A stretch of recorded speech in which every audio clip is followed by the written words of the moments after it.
আজকে কলেজের প্রথম দিন, মানে হাই স্কুল জীবন শেষ করে কলেজ জীবন শুরু করতে যাচ্ছি। যেহেতু নতুন কলেজে যাব, সেহেতু সন্তান মনের মধ্যে অন্যরকম এক অনুভূতি কাজ করছে। সকাল সকাল আম্মু রান্না করেছে, আর আমি সবার আগে খেতে বেরিয়ে গেলাম। সাথে আমার হাই স্কুল লাইফের সেই পুরনো সাইকেলটা। আব্বু বলেছিল বাইকের কথা, কিন্তু আমার আবার এইসব দিকে তেমন আকর্ষণ নেই। আমি আব্বুকে বলেছিলাম, আব্বু, আমার এখন বাইক লাগবে না, তুমি বরং সেই টাকা দিয়ে অন্য কোনো কাজ করো। আমি সাইকেল নিয়েই খুব ভালোভাবে কলেজ করতে পারবো। আসলে সাইকেলের সাথে আমার প্রেম হয়ে গেছে। এতদিনের পুরনো বন্ধু ছাড়তে ইচ্ছে করে না, তাই সাইকেল নিয়েই কলেজ করব ঠিক করি। কলেজের উদ্দেশ্যে বেরিয়ে গেলাম। বাসা থেকে কলেজে যেতে প্রায় 20 মিনিট সময় লাগে। একাই যাচ্ছিলাম, সাথে কেউ নেই। কলেজ গেট দিয়ে যখন ঢুকবো, ঠিক তখনই পেছন থেকে একটা গাড়ির হর্নের শব্দ। আমি যথেষ্ট সাইড দিয়েছি, কিন্তু এরপরেও হর্নের শব্দ যা খুব বিরক্তিকর লাগছিল। আমি সাইড না দিয়ে আবার রাস্তার মাঝখানে চলে গেলাম। তারপর যা হলো, গাড়িটা গিয়ে একটা গাছের সাথে ধাক্কা খেলো। গাড়ি থেকে একটা মেয়ে নামলো। মেয়েটা নেমে আমাকে উদ্দেশ্য করে বলল, আরে ওই ছোট লোকের বাচ্চা, তোর জন্য আমার এত দামি গাড়ির কি অবস্থা হলো তুই দেখেছিস? আমি মেয়েটির কথা শুনে থামলাম। বিনা অপরাধে মেয়েটা আমাকে এইভাবে গালিগালাজ করতে পারে না। আমি নেমে মেয়েটির কাছে চলে গেলাম। তারপর, আচ্ছা, আপনি কি আমাকে উদ্দেশ্য করে কিছু বলেছেন? তোকে উদ্দেশ্য করে বলি নাই চান্দু, ওই চাঁদ দেখছিস সেটাকে বলেছি। দিনের বেলায় চাঁদ আসবে কোথা থেকে? তো এখানে তুই ছাড়া আর কে আছে শুনি? আমি তোকেই বলেছি। আচ্ছা, আমি কি করেছি শুনি একটু। কি করিস নাই সেটা বল। ফকিরের বাচ্চা, দেখ তোর জন্য আমার নতুন গাড়ির কি অবস্থা হলো। দেখুন, আপনি আমাকে গালি দিচ্ছেন সেটা ঠিক আছে, কিন্তু আপনি আমার আব্বু আম্মুকে তুলে গালি দিচ্ছেন কেন? ইচ্ছা হয়েছে তাই দিচ্ছি। তুই কি করবি শুনি? আমি আপনার কি করব? আর শুনুন, আমি তো আপনার কোনো ক্ষতি করি নাই। আপনি ভালোভাবে ড্রাইভ করতে পারেন না, তাই এমন হয়েছে। ওই চুপ, তুই কি আমার ড্রাইভ করা শিখাবি নাকি শুনি? আমি বেশ ভালোভাবেই গাড়ি চালাতে পারি, কিন্তু তোর জন্য এত কিছু। দেখুন, আমার জন্য কিছু হয়নি, ওকে? আপনি হর্ন দিচ্ছিলেন, আমি সাইড দিয়েছিলাম, কিন্তু আপনি তারপরেও সামনে না গিয়ে হর্ন বাজিয়েই যাচ্ছিলেন। তাই তো আমি আবার রাস্তার মাঝখানে চলে আসি। চুপ থাক ফকির কোথাকার, একদম কথা বলবি না। দেখুন, আপনি কিন্তু আমাকে শুধু শুধু অপমান করে যাচ্ছেন। আমি তো কোনো দোষ করি নাই। চুপ, বড় গলায় আবার কথা বলে। আমি কোনো দোষ করি নাই। আচ্ছা, আমি কি দোষ করেছি সেটা বলেন তো। তোর দোষ? তুই আমার গাড়ির সামনে দিয়ে সাইকেল কেন চালাচ্ছিলি? দেখুন, এটা রাস্তা, আর আমি খুব ভালো করে জানি এইসব রাস্তা দিয়ে সবাই চলাফেরা করতে পারে। আর রাস্তাটা তো আপনার বাবার না, যে আপনি আসবেন বলে কেউ সেখান দিয়ে যেতে পারবে না। মেয়েটি আমার কথা শুনে রেগে গিয়ে আমার কাছে এসে চড় মেরে দিল। এই, আপনি আমাকে মারলেন কেন? তোর সাহস হয় কি করে আমার বাবাকে নিয়ে কথা বলার শুনি? দেখুন, আপনি কিন্তু অন্যায়ের পর অন্যায় করেই যাচ্ছেন। আমি কিন্তু সব সহ্য করব না। কি করবি তুই শুনি? তোর কি করার ক্ষমতা আছে একটু শুনি? আপনি মেয়ে বলে এতক্ষণ আপনাকে সম্মান দিয়ে কথা বলছি। অভদ্র একটা মেয়ে। এই, তুই কি বললি আমি অভদ্র? দাঁড়া, দেখাচ্ছি মজা। এই বলে মেয়েটা আবার আমাকে চড় দিতে যাবে, ঠিক তখনই আমি মেয়েটার হাত ধরে ফেলি। ওই ফকির, তুই আমাকে টাচ করলি কোন সাহসে? ছাড় বলছি, ছাড় আমায়। ছাড়বো না তোকে। কি করবি শুনি? এতক্ষণ তো সহ্য করলাম, কি ভেবেছিলি কিছু বলছি না বলে আমি সবসময় চুপ করে থাকবো নাকি? তোর মতো মেয়েদের মাথায় উঠতে দিতে নেই, ফাজিল মেয়ে কোথাকার। দেখ, আমাকে একদম অপমান করবি না, এর ফল কিন্তু একদম ভালো হবে না। খারাপের কি আছে শুনি? আমিও দেখতে চাই এর ফল কি হয়। এই বলে আমি মেয়েটার হাত ছেড়ে দিলাম। অন্যদিকে মেয়েটা তো রেগে একদম আগুন। আমি চলে গেলাম মেয়েটার সামনে থেকে। ফাজিল, অভদ্র মেয়ে কোথাকার। কলেজে গিয়ে আমি আমার ক্লাস খুঁজে ক্লাসে চলে গেলাম। কিছুক্ষণ পর দেখি মেয়েটাও আমাদের ক্লাসের। দূর, মেজাজ আবার খারাপ হয়ে গেল। মেয়েটা আমাকে দেখে মনে হয় আবার রেগে গেছে। মেয়েটা দাঁত কটর মোটর করতে করতে সিটে বসে পড়ল। আমি আর মেয়েটার দিকে লক্ষ্য না করে কিছু নতুন ফ্রেন্ড বানিয়ে নিলাম। কিছুক্ষণ পর স্যার আসলো ক্লাসে। সবাই দাঁড়িয়ে স্যারকে সালাম দিলাম। তারপর স্যার আমাদের সবাইকে বসতে বলল, বসে পড়লাম। তা আজকে তো তোমাদের কলেজ লাইফের প্রথম দিন, কেমন লাগছে সবার? জি স্যার, অনেক ভালো লাগছে। আজকেও তোমাদের ক্লাস নেব না, সবার সাথে পরিচিত হব। এক এক করে সবাই পরিচয় দাও। আগে আমরা মানে ছেলেরা সবাই পরিচয় দিলাম, তারপর মেয়েদের পালা। এক সময় সেই মেয়েটি নিজের পরিচয় দিল। মেয়েটির নাম তিশা। বাহ, বেশ সুন্দর নাম, কিন্তু নামের সাথে মেয়েটির কামের কোনো মিল নেই। একটা বদমেজাজি মেয়ে। মেয়েদের এত মেজাজ থাকা ভালো না। আর মেয়েটা তখন আমাকে চর মেরেছিল, সেই জায়গাটা এখনো ব্যথায় টনটন করছে। এত শক্তি বাবা! ক্লাস শেষ করে বাসায় ফিরছিলাম, নতুন বন্ধুদের সাথে খুব ভালো লাগছিল। একদিনই সবাই কেমন আপন করে নিয়েছে। আমি আমাদের বাসায় চলে গেলাম। বাসায় যাওয়ার পর কলিং বেল চাপতেই আম্মু দরজা খুলে দিল। আমি সরাসরি আমার রুমে চলে গেলাম। আসলে আমি আম্মুর কাছ থেকে লুকাতে চাইছিলাম যে আমার গালে কারো হাতের ছাপ আছে, সেটা আম্মু না দেখুক। কিছুক্ষণ পর আম্মু আমার রুমে আসলো, তারপর বলল, তোর গালে তো কোন কিসের দাগ দেখলাম বলতো? না আম্মু, তুমি কিসের দাগ দেখবে? মিথ্যা বলবি না, আমি দেখেছি আর এখনো তোর গালের দাগগুলো খুব ভালোভাবে বোঝা যাচ্ছে। কিসের দাগ বল আমায়। না মানে আম্মু, আমি সাইকেল চালাচ্ছিলাম, তখন একটা মেয়ের সাথে ধাক্কা খেয়েছিলাম, তাই মেয়েটা আমাকে চড় মেরেছিল। কিছুটা সত্যি কিছুটা মিথ্যা। পুরোটা সত্যি বলে দিলে এটা ওটা জিজ্ঞেস করে, কান ঝালাপালা করে দিবে। সেটা তো একটা দুর্ঘটনা মাত্র, তার জন্য কেউ এইভাবে মারে? আম্মু বাদ দাও তো, যা হবার হয়ে গেছে। আমার খুব ক্ষুধা পেয়েছে, আমাকে তাড়াতাড়ি খেতে দাও, আমাকে আবার খেলতে যেতে হবে। আচ্ছা, আমি খাবার বেড়ে দিচ্ছি, তুই তাড়াতাড়ি খেতে চলে আয়। তারপর খেতে গেলাম। খাওয়া দাওয়া শেষ করে আমি খেলতে মাঠে চলে গেলাম। ক্রিকেট খেলছিলাম। মাঠের অপর প্রান্ত দিয়ে একটা মেয়ে হেঁটে যাচ্ছিল, বল করল, আর আমি ব্যাট সজোরে চালিয়ে দিলাম। ব্যাস, যা হবার তাই হলো। বল সোজা গিয়ে মেয়ের গায়ে লাগলো। মেয়ে তো রেগে একেবারে আগুন হয়ে গেছে। মেয়েটা বল হাতে নিয়ে দাঁড়িয়ে আছে। কেউ মেয়েটার কাছে যেতেই সাহস পাচ্ছে না। সবাই আমাকে জোর করে ধরে পাঠিয়ে দিল। যেহেতু বল আমি মেরেছি, আমি মেয়েটার কাছে যেতেই আরো অবাক। আরে, এই তো সকালে সেই মেয়েটা। আমি গেছি, এইবার আমি শেষ। তবু বুক ভরা সাহস নিয়ে আমি মেয়েটার কাছে গিয়ে বললাম, এই যে তিশা আপু, বলটা যদি দিতেন তাহলে খুব ভালো হতো। ওই, তুই আমাকে আপু বললি কেন? আমি কি তোর আপুর মতো নাকি? সরি, ভুল হয়ে গেছে খালাম্মা, এইবার দয়া করে বল দিন, আমাদের দেরি হয়ে যাচ্ছে। ইস রে, আগেরটাই ভালো ছিল। আর শোন, তুই বল পাবি না, যা ভাগ। প্লিজ বল দিন। বললাম না তুই বল পাবি না। তুইও ঘ্যানর ঘ্যানর করিস কেন? এমনভাবে বলবেন না, প্লিজ বল দিন। আচ্ছা দিব, তবে তোকে কানে ধরতে হবে। বল, তুই রাজি? আমি আর কোনো উপায় না পেয়ে কানে ধরলাম। তারপর তিশা বলল, এইবারের মতো অল্পতেই ছেড়ে দিলাম, যদি আবার আমার সাথে পাঙ্কা নিতে আসিস তাহলে তোর খবর আছে। এই বলে তিশা আমার দিকে বল ছুঁড়ে মেরে চলে গেল। আমি মনে মনে বললাম, সবার সামনে আমাকে অপমান করার শোধ আমি তুলে নিব। বল নিয়ে চলে গেলাম, আবার খেলা শুরু। খেলা শেষ করে বাসায় ফিরছিলাম, তখন হঠাৎ করে বৃষ্টি নামলো। কি করব? হ্যাঁ, একটা যাত্রী ছাউনি আছে, আপাতত সেইখানে আশ্রয় নেওয়া শেষ হবে। আমি যাত্রী ছাউনির নিচে আশ্রয় নিলাম। বৃষ্টি শেষ, আমি বাসায় ফিরছিলাম, তখন দেখি তিশা আসছে। মাথায় দুষ্টামি বুদ্ধি ভর করলো। তিশা আমাকে দেখে আমার কাছে দিয়ে আসছিল। আমি আমার পাটা একটু বাড়িয়ে দিলাম, তারপর ধপাস, হায় হায়, তিশা পড়ে গেছে। আরে ওই ফাজিল ছোট লোক, তুই এটা কি করলি? কি করেছি আমি? তুই আমাকে ল্যাং মারলি কেন? আমি কোথায় ল্যাং মারলাম? তুমি নিজেই তো আমার পায়ের সাথে। চুপ, একদম চুপ, ফাজিল পোলা। আমি গেলাম, তুমি এভাবে বসে থাকো কেমন? প্লিজ আমাকে একটু উঠিয়ে দেন। সেটা আমি পারবো না, মেয়ে মানুষের গায়ে আমি হাত দিতে পারবো না। প্লিজ একটু ধরে তুলে দে। আমি পারবো না, আমি গেলাম। এই বলে আমি সেখান থেকে চলে আসলাম। পরদিন কলেজে স্যার ক্লাস করাচ্ছে, হঠাৎ তিশা চিৎকার দিয়ে উঠে বলল, স্যার, এটা কি ক্লাসরুম নাকি প্রেম করার জায়গা? কেন, তুমি এমন কথা কেন বললি? স্যার দেখুন, কে যেন আমাকে প্রেমপত্র ছুঁড়ে মেরেছে। কই দেখি দেখি। এই নিন স্যার, দেখুন। এমন কাজ কি করতে পারে?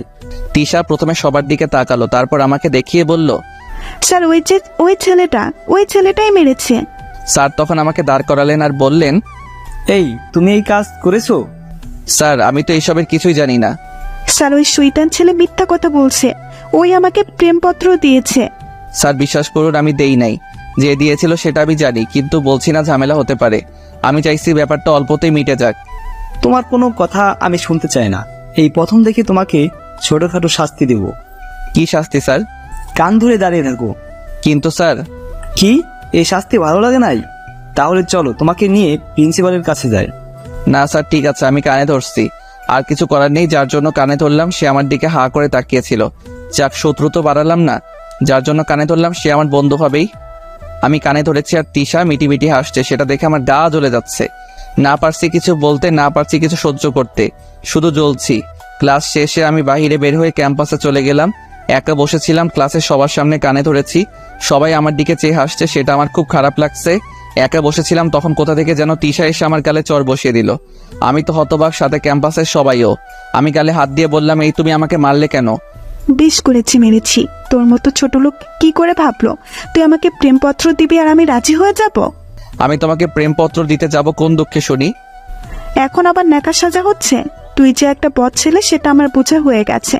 দেখ, তোকে শেষবারের মতো বলে দিচ্ছি, তুই ওই সব ধান্দা মাথা থেকে বের করে দে। তোর মতো ফকিরকে আমি ভালোবাসি না, আর কোনোদিন ভালোবাসবো না। তোর মতো ছেলেদের করুণা করা যায়, কিন্তু ভালোবাসা যায় না। আমি তো তোমাকে ভালোবাসি না, তাহলে এত কথা আসছে কোথা থেকে শুনি? ভালোবাসিস না? না, তাহলে প্রেমপত্র দিলি কেন? আমি তোমাকে কোনো প্রেমপত্র দেই নাই। এখন আবার মিথ্যা বলা হচ্ছে, তাই না? তখন পেছন থেকে একটা ছেলে বলে, ও কোনো মিথ্যা কথা বলে নাই, ও সত্যি কোনো প্রেমপত্র দেয় নাই। আসলে আমি ওটা তানহার দিকে ছুঁড়ে মারছিলাম, কিন্তু বলে সেটা আপনার কাছে চলে যায়। তাহলে সেটা এতক্ষণ না বলে এখন বলছেন কেন? আমি বলার জন্য আপনাদের খুঁজতেছিলাম। এখন বিশ্বাস হলো তো আমি তোমাকে কোনো প্রেমপত্র দেই নাই? হুম। আর কিছু না বলে তিশা সেখান থেকে চলে গেল, আর ছেলেটি আমার কাছে এসে বলল, আমি সরি, আমার জন্য তোমাকে এত কিছু সহ্য করতে হলো। না, এর জন্য সরি বলার কি আছে? আচ্ছা, আমরা কি ফ্রেন্ড হতে পারি? শুধু ফ্রেন্ড না, বেস্ট ফ্রেন্ড। হ্যাঁ, হতেই পারি। তোমার নাম কি? আমার নাম ফারাবি, তোমার নাম তো সোহেল। হ্যাঁ। আচ্ছা, ফ্রেন্ডশিপে তুই করা বলাটা বেশি ভালো, তাই না? হ্যাঁ, সেটাই। এইভাবেই কলেজে একজন বেস্ট ফ্রেন্ড পেয়ে গেলাম। এরপর থেকে অনেক বন্ধু হতে লাগলো। ফারাবি আর আমি এখন একদম কাছের, বলতে গেলে দুই ভাইয়ের মতো। একদিন দেখি ফারাবি মন খারাপ করে বসে আছে। কিরে মামা, মন খারাপ কেন? আর বলিস না, আমি তানহাকে এত ভালোবাসি, কিন্তু আমি সেটা এখনো তানহাকে বলতেই পারলাম না। তুই তো একটা গাধা, তাই বলতে পারিস নাই। আচ্ছা, কাল কলেজে চল, আমি সব ম্যানেজ করে দিব। কিভাবে কি করবি দোস্ত? সেটা কালকে দেখতে পারবি। পরদিন কলেজে ফারাবি আর আমি অনেক আগেই কলেজে চলে এসেছি। দেখি তানহা আর ওর বান্ধবীগুলো আসছে। আমি তানহার সামনে গিয়ে বললাম, তানহা, তোমার সাথে আমার কিছু কথা ছিল। জি বলো, কি কথা? দেখো, বেশি ঘুরিয়ে পেঁচিয়ে বলতে পারবো না, আমার বন্ধু ফারাবি তোমাকে ভালোবাসে। আপনার বন্ধু ফারাবি আমাকে ভালোবাসে, সেটা আপনার বন্ধুর ব্যাপার, কিন্তু আমি অন্য এক ফারাবিকে ভালোবাসি, ক্লাস 10 থেকে। কিন্তু আমার বন্ধু তো তোমাকে অনেক ভালোবাসে। প্লিজ ফারাবিকে ফিরিয়ে দিও না। সরি, আমার পক্ষে সম্ভব নয়। আমি মন খারাপ করে ফারাবির কাছে চলে গেলাম। তারপর, দোস্ত, তুই তানহাকে ভুলে যা। কেন? একথা কেন বললি? তানহা নাকি অন্য কোনো এক ফারাবিকে ভালোবাসে। দাঁড়া, তানহার মজা বের করতেছি। গত 1 বছর যাবত আমি ওর পেছনে ঘুরছি। ফারাবি গিয়ে তানহার সামনে দাঁড়িয়ে, এই, তোমার পেছনে ঘুরছি আর তুমি অন্য কোনো ফারাবিকে ভালোবাসো? না মানে, আমি অন্য কাউকে ভালোবাসি। আর এই কথা তোমাকে কে বলেছে শুনি? কেন? আমার বন্ধু বলল তুমি নাকি অন্য কোনো ফারাবিকে নাকি ভালোবাসো। কে? তোমার বন্ধু? এই তো আমার বন্ধু। আরে, আমি কি জানতাম নাকি এনি তোমার বন্ধু? আমি তো ভাবছি এনি যার কথা বলছে আর আমি যাকে ভালোবাসি দুজন আলাদা মানুষ। তার মানে তুমিও আমাকে? হ্যাঁ। তাহলে তুমি যে বলেছো 1 বছর ধরে ভালোবাসো? হ্যাঁ, বাসি তো। আমি তোমাকে গত 1 বছর ধরে ভালোবাসি, অনেক ভালোবাসি তোমাকে। তাহলে এতদিন বললে না কেন? কেন? আমি কেন বলবো? তুমি বললে না কেন? আচ্ছা, তোরা দুজন কথা বল, আমরা না হয় অন্য জায়গায় গিয়ে বসি, কেমন? তারপর আমি আর তানহার বান্ধবীরা অন্য জায়গায় এসে বসে পড়লাম, তাদের সাথে কথা বলতে লাগলাম। তখন কোথা থেকে যেন তিশা এসে বলল, কি ব্যাপার, সেদিন আমাকে লাভ লেটার দিয়ে কাজ হয়নি বলে আজ আবার নতুন কারো খোঁজ করছিস নাকি? দেখো, তুমি যখন তখন এসে এইভাবে আবল তাবল কোনো কথা বলবে না। এরা সবাই আমার ফ্রেন্ড। ফ্রেন্ড না ছাই, তোকে আমি খুব ভালোভাবেই চিনে গেছি। তখন তানহার এক বান্ধবী নাম অধরা সে বলে উঠল, দেখুন, সে যদি আমাদের কারোর সাথে প্রেম করে তাতে আপনার সমস্যা কোথায় শুনি? আপনি তো আর তার গার্লফ্রেন্ড না যে আপনার প্রবলেম হবে। কি রে, তুই ওর হয়ে এত কথা বলছিস? তুই কে শুনি? ওকে ভালোবাসিস নাকি? যদি ভালোবাসি তাতে আপনার কোনো সমস্যা আছে নাকি শুনি? আমার কেন সমস্যা হতে যাবে? তাহলে এখানে এত কথা না বলে এখান থেকে জানতো। কেন, আমি কি তোদের প্রেমে সমস্যা করছি নাকি? দেখুন, আমরা এখানে প্রেম করছি না, আমরা জাস্ট ফ্রেন্ড। আর আপনি চাইলে আমাদের সাথে যোগ দিতে পারেন। আমার বয়েই গেছে তোদের মতো মানুষদের সাথে আড্ডা দিব। থাক তোরা। তিশা চলে গেল। এই মেয়ের মতিগতি কিছুই বুঝি না, যখন তখন অপমান করে। আমি এই মেয়ের কি এমন ক্ষতি করেছিলাম যে যখন তখন অপমান করে? ভালো লাগে না। এই, আপনার কি মন খারাপ? না, মন খারাপ কেন থাকবে? আরে ওই মেয়ের কথাই কিছু মনে করবেন না। যে যেমন সে তেমনই ভাববে। সে নিজে হয়তো অন্য কারোর সাথে প্রেম করে, তাই আপনাকে আমাদের সাথে বসে থাকতে দেখে বলছে আপনি প্রেম করছেন। আচ্ছা, ফারাবিকে কিভাবে চিনলেন? ওই যে সেই দিনের কথা মনে আছে, যেদিন ক্লাসে আমি কান ধরে দাঁড়িয়েছিলাম? হ্যাঁ আছে। জানেন, আপনাকে অনেক কিউট লাগছিল সেদিন। এত হাসার কি হলো? না মানে আপনাকে পিচ্চি একটা ছেলের মতো মনে হচ্ছিল। ওই, আপনি কি রাগ করলেন নাকি? না, রাগ কেন করব? আচ্ছা তাহলে এবার বলুন, ফারাবিকে আপনি কিভাবে চিনলেন? মানে আপনাদের পরিচয় হলো কিভাবে? সেদিন ফারাবি আপনার বান্ধবীকে চিঠি ছুঁড়ে মেরেছিল নিচ থেকে, সেটা তিশার কাছে চলে যায়। আর তারপরের ঘটনা আপনি জানেন।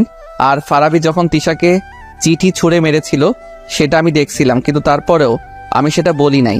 তারপরে থেকেই আমাদের ফ্রেন্ডশিপ হয়ে যায়। আপনি সব জেনেও কিছু বলেন নাই? পিচ্ছি। আচ্ছা, আমরা তো সেম ইয়ারেই পড়ি, তুমি করে বলবো আমরা। আপনি বলাটা আমার একদম ভালো লাগছে না। আচ্ছা, আপনার যা ইচ্ছা বলুন। শুধু আমি কেন বলবো, আপনাকেও বলতে হবে। কিন্তু কোনো কিন্তু নয়, এখন থেকে আমি তোমাকে তুমি আর তুমিও আমাকে তুমি করেই বলবে, মনে থাকে যেন। আচ্ছা, থাকবে। ওই, এই দুইজনকে সে কখন ছেড়ে এসেছি, এখনো তাদের কোনো খোঁজ খবরই নেই। কি করছে চলো গিয়ে দেখি। হ্যাঁ চলো। তারপর আমি, অধরা আর তার বান্ধবীরা চলে গেলাম। দেখি ফারাবি মাত্র একে অপরকে জড়িয়ে ধরতে যাবে, ঠিক তখনই মামা ভাগ সারাইলো। ফারাবি তো তানহাকে ছেড়ে সোজা দৌড়। এদিকে আমি, অধরা, বাকি সবাই হাসতে হাসতে শেষ। তানহাও যোগ দিল আমাদের সাথে। ফারাবি আসলে একটা মহাবিতু। হুম। আমাকে এতদিন ধরে ভালোবাসে, কিন্তু বলার সাহস পাইনি। আর দেখুন, আপনার মিথ্যে কথা শুনে কিভাবে দৌড় দিল। আবার সবাই হাসতে লাগলাম। সেদিন আর তেমন কিছু হলো না। পরদিন কলেজে আমি যথারীতি সাইকেল নিয়ে কলেজে যাচ্ছি। সামনে একটা মেয়ে হেঁটে যাচ্ছে। কয়েকবার বেল দিলাম কিন্তু আমাকে সাইড দিচ্ছে না। আমি যে একটু কাটিয়ে যাব সেটাও করতে দিচ্ছে না। বারবার বেল দিচ্ছি। একসময় মেয়েটা পেছন ঘুরে তাকালো। আরে এটা তো তিশা, কি ব্যাপার, এতবার বেল দিচ্ছি, সাইড দিচ্ছ না কেন? আমার ইচ্ছা হচ্ছে তাই দিচ্ছি না। আর তোর এই খ্যাতমার্কা সাইকেলের বেল আমার কান ঝালাপালা করে দিচ্ছে। বাসায় রেখে আসতে পারিস না এই ভাঙারি বাটারিকে? দেখো, তুমি আমায় যা ইচ্ছা বলো, কিন্তু আমার সাইকেল নিয়ে কিছু বলবা না। তিশা আমার কথা শুনে মনে হয় রেগে গেল। তারপর তিশা আমার সাইকেলে এত জোরে লাথি মারলো, সাইকেল আমার হাত থেকে ছুটে পড়ে গেল। তিশা যখন আমার সাইকেলে লাথি মারছিল আমার মনে হচ্ছিল সে আমার বুকে লাথি মারছে। আমি নীরব হয়ে গেলাম। কিরে, এমন চুপ করে আছিস কেন? ধুর, তোর সাইকেলের মতো তুইও খ্যাত থাক। তিশা চলে গেছে, কিন্তু আমি তখনও সেখানে দাঁড়িয়ে আছি। বেস্ট ফ্রেন্ডকে অপমান করলে যেমন কষ্ট হয়, আমারও তেমন কষ্ট হচ্ছিল। আমি দাঁড়িয়ে আছি, তখন কোথা থেকে অধরা এসে আমাকে বলল, আরে তুমি এখানে এইভাবে দাঁড়িয়ে আছো কেন? আর তোমার সাইকেল এভাবে পড়ে আছে কেন? আরে তুমি কাঁদছো কেন? কি হয়েছে? আমি তখন অধরাকে সব বললাম। অধরা আমার কথা শুনে খানিক মুচকি হাসি দিয়ে বলল, ওই জন্য কেউ কাঁদে, বোকা ছেলে? অধরা আমার সাইকেলে উঠিয়ে আমাকে বলল, তুমি সাইকেল চালাও, আমিও তোমার সাইকেলে চড়ে যাব। কিন্তু যেটা বলেছি সেটা করো। আমি আর কি করব? আমি সাইকেলে উঠে বসলাম আর অধরা পেছনে না বসে সামনে বসলো। আমি সাইকেল চালাতে শুরু করলাম। একটা গান আছে না, চলে আমার সাইকেল ওই উইরা উইরা, আমার সেই গান গাইতে ইচ্ছে করছে। আচ্ছা সোহেল, জানো আমার এখন অনেক ভালো লাগছে। কেন, এত ভালো কেন লাগছে? সেটা আমি বলতে পারছি না, কিন্তু অনেক ভালো লাগছে সেটা বুঝতে পারছি সোহেল। আচ্ছা, বুঝতে হবে না, আমাকে সাইকেল চালাতে দাও, এত তিরিং বিরিং করো না। আচ্ছা ঠিক আছে। আমি সাইকেল চালিয়ে কলেজ পর্যন্ত আসলাম। সবাই অবাক আমাদের দেখে, হা করে তাকিয়ে আছে আমাদের দিকে। তিশাও অবাক। তিশা মনে হচ্ছে একটু বেশি অবাক হয়েছে। তিশা হা করে তাকিয়েছিল আমাদের দেখে। এই তুমি এখানে নামালে কেন? সাইকেল জায়গা মতো রেখে আসি। আচ্ছা যাও, তাড়াতাড়ি এসো, আমি চলে গেলাম। তিশা আমার কাছে এসে বলল, কিরে, আজকাল কি সাইকেলে যাত্রী উঠানো শুরু করলি নাকি? নিশ্চুপ, কোনো কথা বলছি না। সকালে তিশা আমার সাথে যা করেছে তার জন্য আমি তিশাকে কোনোদিন মাফ করতে পারবো না। কিরে, কথা বলছিস না কেন? বোবা হয়ে গেলি নাকি? দেখো, তোমার সাথে আমার কথা বলার কোনো ইচ্ছা নাই। তাহলে কি আছে? কোনো কিছুর ইচ্ছা নাই। তুমি প্লিজ আমার সাথে এমন ব্যবহার করা ছেড়ে দাও। আমি তো তোমার কোনো ক্ষতি করি নাই। তা না করলে কিন্তু তুই আমার সাথে বেয়াদবি করেছিস, তার ফল তোকে তো একটু ভোগ করতেই হবে, তাই না? যদি তুমি আমার উপর প্রতিশোধ নিতে চাও তাহলে একদিনে সব প্রতিশোধ নিয়ে নাও, কিন্তু এইভাবে প্রতিদিন আমার সাথে এমন করো না। আমারও সহ্য করার একটা সীমা আছে। আমার যা ইচ্ছা আমি তাই করব। তুই তো একটা ফকির খ্যাত মার্কার ছিলে, তোর সাথে আমি কিরকম ব্যবহার করব সেটা কি তুই আমাকে শিখিয়ে দিবি নাকি ফাজিল পোলা? তুমি এখন যা ইচ্ছা বলো, কিন্তু সবার সামনে আমাকে আর অপমান করো না। আমাকে সবার সামনে ছোট বানিয়ে তোমার লাভ কি একটু বলবে? কোনো লাভ নাই তো। তাহলে আমাকে সবাই সামনে ছোট বানাও, আমাকে আর ছোট বানিও না। দেখ, বেশি প্যাকুর প্যাকুর না করে যা এখন। আমি তো তোমার কাছে আসিনি, তুমি এলে আমার কাছে, তাহলে আমাকে যেতে বলছো কেন? যেতে হলে তুমি যাও। আরে ওই, তুই কার উপর রাগ দেখাচ্ছিস শুনি? দেখ, আমার উপর কিন্তু একদম রাগ দেখাবি না। আমি তোর রাগ সহ্য করব না। আমার সাথে বেশি লাগতে না এলে না, এই কলেজ থেকে তাড়িয়ে ছাড়বো, এই বলে দিলাম। হঠাৎ অধরা চলে এলো। কে কাকে তাড়াবে? ওই, তুই এখানে এলি কেন? তোকে কি কেউ আমাদের মাঝখানে ডেকেছে? তুই কেন এলি আমাদের মাঝে নাক গলাতে? বারে, তুমি আমার ফ্রেন্ডকে আপন করেছো, তাকে হুমকি দিচ্ছ, আর আমি চুপটি করে থাকবো? সেটা কিভাবে হয় বলো? আমি থাকতে আমার ফ্রেন্ডকে তুমি অপমান করতে পারো না। আমি তো অবাক, অধরা আমাকে নিয়ে এত সিরিয়াসলি কথা বলছে, ঝগড়া করছে। তুই এমন ভাবে কথা বলছিস যেন এই গায়া খ্যাত ছেলেটা তোর বয়ফ্রেন্ড। হ্যাঁ সোহেল, আমার বয়ফ্রেন্ড, তাতে কোনো সমস্যা? আরে বাহ, তা কবে শুরু করলি রিলেশন? এই তো মাত্র শুরু করেছি। রিলেশন শুরু করেছিস, তার প্রমাণ কি? তুই কি প্রমাণ চাস বল, আমি সেই প্রমাণই দিব। তাহলে এক কাজ কর, জড়িয়ে ধরে একটা চুমু খাতো। কেন চুমু খাবো কেন? আরে তা না হলে বুঝবো কিভাবে যে তুই তাকে কি ভালোবাসিস কিনা? আচ্ছা, আমি এক্ষুনি প্রমাণ করে দিচ্ছি। এই বলে অধরা আমার দিকে এগোচ্ছে, অবস্থা বেগোতেই। এখানে থাকলে যে কোনো কিছু হয়ে যেতে পারে। অধরা আমার কাছে আসার আগে আমি দৌড় দিলাম, একটা নিরাপদ স্থানে এসে হাঁপাতে লাগলাম। জানি না ওই জায়গায় দাঁড়িয়ে থাকলে কি না কি হয়ে যেত। ও অধরার পরিচয় দেয়নি। অধরা দেখতে খুব সুন্দরী, ময়দা সুন্দরী না, প্রাকৃতিক সুন্দরী। আর অধরার পরিবার বেশ ভালোই স্থানেই আছে, কিন্তু অধরার মনে কোনো অহংকার নেই। পরিচয় দিতে দিতে ক্লাসের বেল দিয়ে দিছে। ক্লাসে ঢুকে দেখে অধরা আমার দিকে রাগি লুকে তাকিয়ে আছে। আরে এই মেয়ের আবার কি হলো, আমার দিকে এমনভাবে তাকিয়ে আছে কেন? আমি তো কোনো দোষ করি নাই। আর অন্যদিকে দেখি তিশা মুচকি আসছে। বুঝি না এই দুই মেয়ের কি হয়েছে। তবে তখন যে অবস্থা হয়েছিল তাতে করে তাদের দুজনের চুল ধরাধরি হয় নাই, এটাই অনেক। ক্লাসের স্যার এসে পড়ছে, সবাই মিলে দাঁড়িয়ে স্যারকে সালাম দিলাম। দাঁড়ানো অবস্থায় আবার অধরার দিকে তাকিয়েছিলাম, দেখে বজ্জাত মেয়েটা তখন আমার দিকে রাগি লুকে তাকিয়ে আছে। গাল লাল হয়ে গেছে, চোখ তো আরো বেশি লাল, মনে হয় জ্বলছে। আমি পোড়া পোড়া গন্ধ পাচ্ছি। ক্লাসের সময় আমি যেই কয়বার অধরার দিকে তাকিয়েছিলাম প্রত্যেকবার দেখেছি অধরা আমার দিকে রাগি লুকে তাকিয়ে আছে। তাই ভয়ে পরের ক্লাসে আর অধরার দিকে তাকাই নাই। ক্লাস শেষ করে পালিয়ে পালিয়ে বাসায় চলে আসছি। জানি না আবার কার সামনে পড়বো, আবার নতুন কি ঝামেলা হবে। তার থেকে ভালো পালিয়ে বাসায় চলে আসলাম। বাসায় এসে খাওয়া দাওয়া শেষ করে একটু ঘুমিয়েছিলাম, আর তখনই কে যেন এসে আমার কান টেনে ধরেছে। এর আগে কখনো এমন হয় নাই, কোনোদিন কেউ আমার কান টেনে ধরে নাই। আমি ঘুম ঘুম চোখে দেখে অধরা আমার পাশে বসে আছে, সকালেই সেই রাগি লুক। উফ, আমি স্বপ্ন দেখছি, মেয়েটা আমার উপর এত খেপেছে কেন? তুই তখন এভাবে পালিয়ে গেলি কেন? আমাকে এখন একটু ঘুমাতে দাও, কালকে কথা হবে। কাল কেন হবে? আমি আজকেই কথা বলবো, আজকে। আমার ঘুম তখন অনেকটাই হালকা হয়ে গেছে। আমি ভালোভাবে তাকিয়ে দেখি অধরা আমার কান টেনে ধরে বসে আছে। এই তো তুমি এখানে? কেউ দেখেনি তো? সবাই দেখেছে, কিন্তু কেউ কিছু বলতে সাহস পায়নি। সাহস পাইনি মানে বুঝলাম না। তোকে এত কিছু বলতে হবে না। এখন বল, তুই তখন অমন করে দৌড়ে পালালি কেন? তো কি আমি দাঁড়িয়ে থাকতাম নাকি? হ্যাঁ থাকতিস, তোর জন্য আমি এই প্রথম হেরে গেলাম।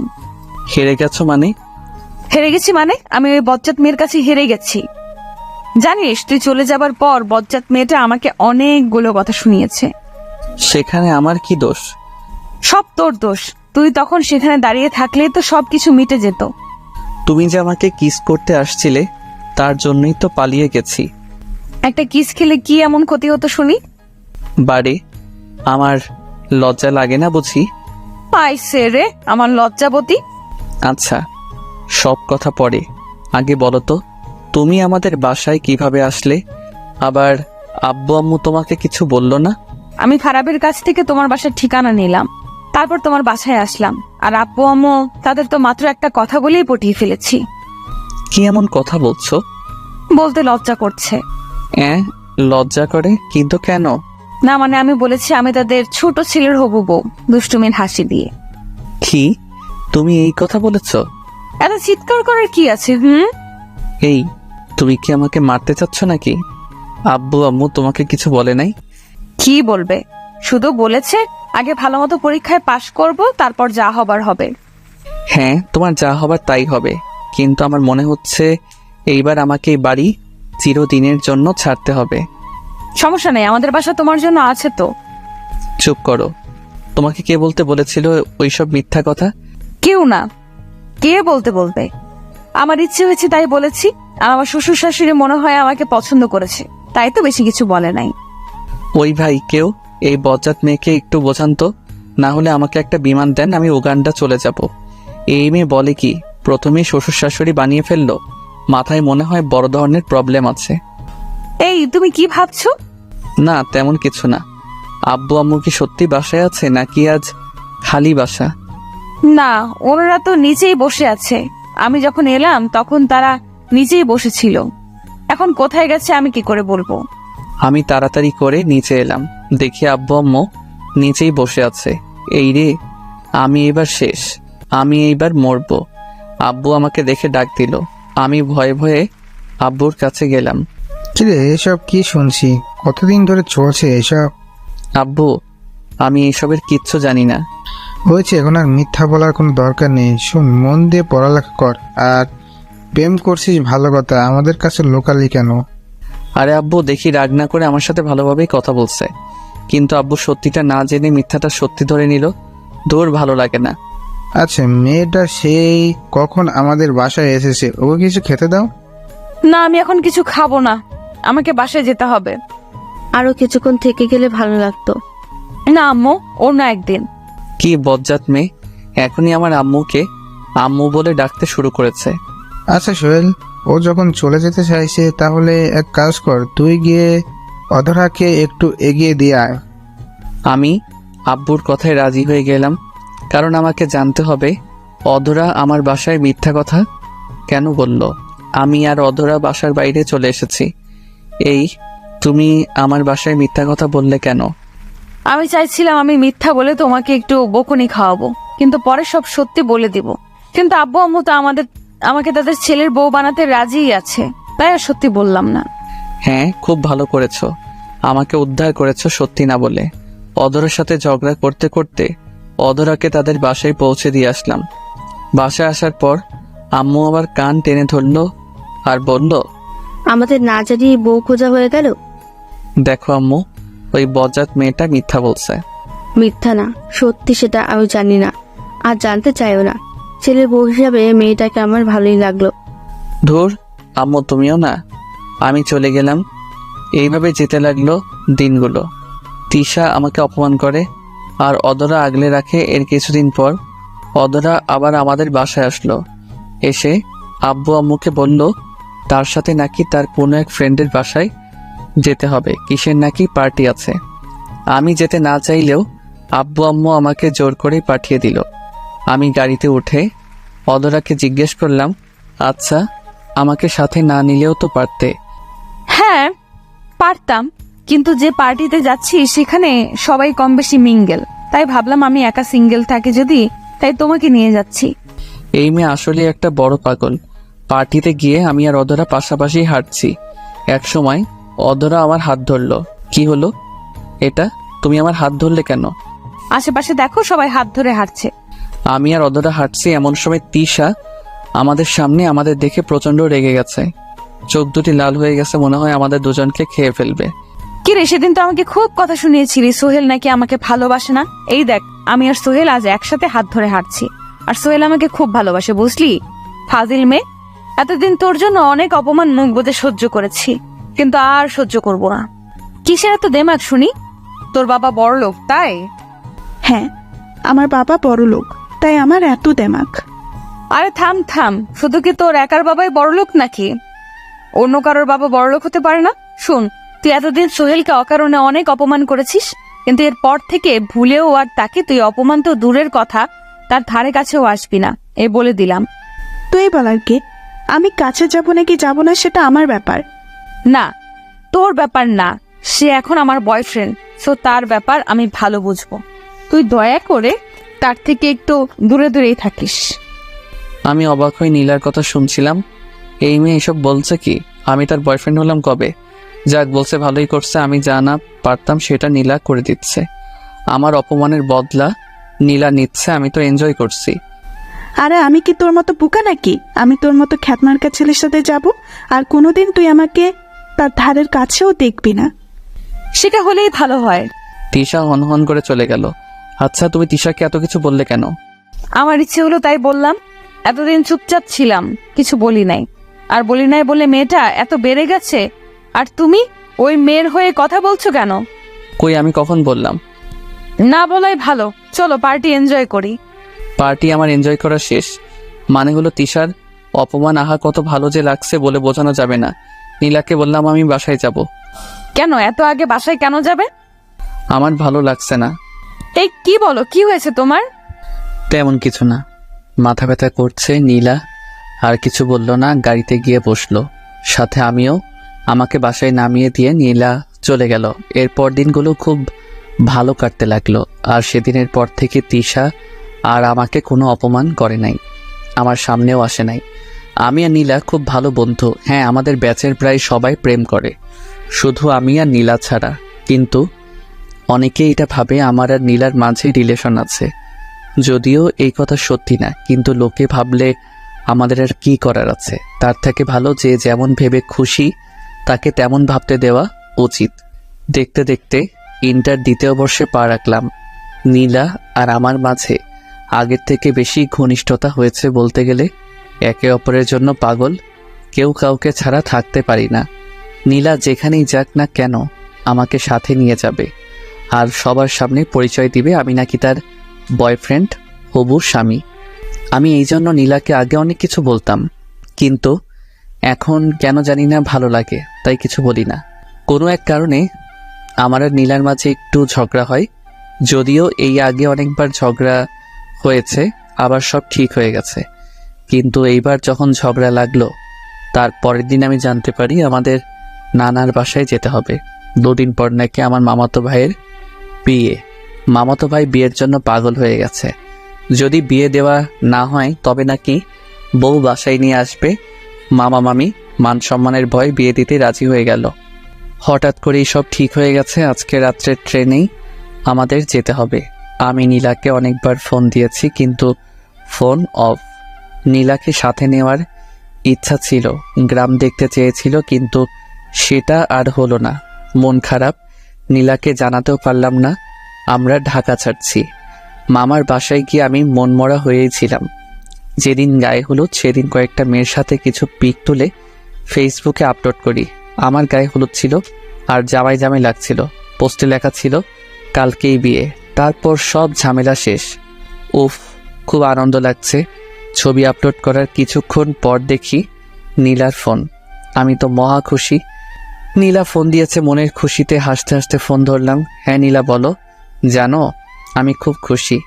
নীলা আমার সেই কথার দিকে মন না দিয়ে বলল, আচ্ছা তুমি এখন কোথায়? তোমাদের বাসায় কেউ নেই, তোমাকেও দেখছি না। আমি তো গ্রামে আছি। ঠিকানা দাও। তাও ঠিকানা দিয়ে দিলাম, সাথে সাথে ফোন কেটে দিল। ধুর, কি হলো? একটু যে মন খুলে কথা বলবো সেটাও হলো না। রাতে সবাই আনন্দ করছে, হঠাৎ বাসার বাহিরে 2টা গাড়ি এসে থামলো। এত রাতে গাড়িতে কে এলো? সবাই চিন্তায় আছে। গাড়ি থেকে লোকগুলো নেমে বাসার দিকে আসছিল। আমি শুনেছি এই গ্রামে নাকি মাঝে মধ্যে ডাকাতি হয়। আমি ভাবলাম হয়তো ডাকাত এসেছে, তাই কাউকে কিছু না বলে লুকিয়ে পড়লাম। লুকিয়েছে অনেকক্ষণ হয়েছে। একসময় আমি লক্ষ্য করলাম আমার নাম ধরে অনেকে ডাকাডাকি করছে। আমি তো আরো ভয় পেয়ে গেলাম, কিন্তু একটু সাহস বুকে নিয়ে বেরিয়ে এলাম। সবার সামনে দেখি নীলা ও তার পরিবার, সাথে উকিল আছে আর একজন হুজুর। আমি নীলাকে দেখে অবাক। এত রাতে তুমি এখানে কি করো? কোনো কথা বলছে না। আব্বু এসে বলল, আজকে তোদের বিয়ে। আব্বু কি বলো? তুমি কি ঘুমে আছো নাকি? না, আমি জেগে আছি। আজ তোদের বিয়ে। মেয়েটা অনেকক্ষণ অনেক কান্নাকাটি করছে। আমরা চেয়েছিলাম তোদের বিয়ের পরীক্ষার পর দেব, কিন্তু না, তোদের বিয়ে আজকেই হবে। কিন্তু আব্বু। চুপ হারামজাদা, যখন প্রেম করছিলি তখন মনে ছিল না? এখন বিয়ে করতে সমস্যা কিসে শুনি? আমি না কিছু বলতে পারছি না, শুধু এটা ভাবছি এইসব আমার সাথে কি হচ্ছে। ভাবতে ভাবতে মনে হয় বিয়ে হয়ে গেছিল। আমাদের দুজনকে এক রুমে পাঠানো হলো। কি হয়েছে সেটা আমি তখনও বিশ্বাস করতে পারছি না। রুমের মধ্যে আমি আর নীলা। এই শোনো, কি হলো এইসব? বিয়ে হয়ে এখন বাসর হবে। তুমি আমাকে বিয়ে করলে কেন? ভালোবাসি তাই। ভালোবাসো? কই আগে তো কোনোদিন বলো নাই। মেয়েরা কখনো আগে বলে গাধা? আমি তো তোমাকে অনেক আগে থেকেই ভালোবাসি। ভালোবাসতে ভালো কথা, এই বয়সে বিয়ে? কি করব বলো? আমি যখন দেখলাম তুমি ফেসবুকে ছবি আপলোড করেছো, আমি তো ভেবেছিলাম তোমার বিয়ে। তাই তো অনেক কান্নাকাটি করলাম। আব্বু আম্মুকে বললাম তোমার সাথে বিয়ে না দিলে আমি নিজেকে শেষ করে ফেলবো। তাই তারা ভয়ে। আমি তো এখনো পিচ্ছু। সমস্যা নাই, আজকে বড় করে দিব আমার পিচ্চি বরকে। মানে কিভাবে? এত কিছু জানি না, চলো বাসর করব। এতদিন পর তোমাকে কাছে পেলাম, এবার আসো বাসর করব। এই আপনারা এখন একটু জানতো, সকালে দেখা হবে, বাসর করব। আমিও আগে থেকে নীলাকে ভালোবাসতাম, কিন্তু বলি নাই।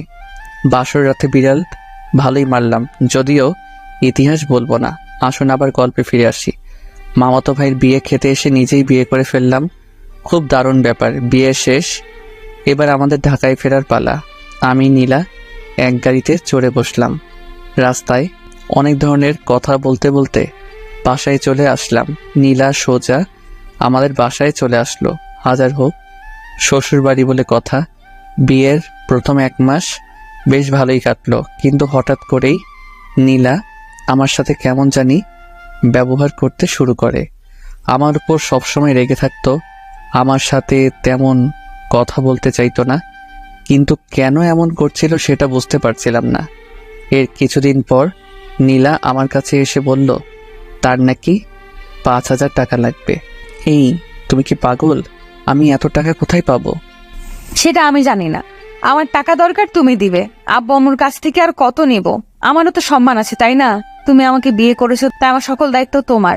আমার এখন টাকা লাগবে, তুমি দাও। আমি কোনো টাকা দিতে পারবো না, আর আমি এখনো বেকার। আমাকেই চলতে হয় আব্বুর কাছ থেকে টাকা নিয়ে।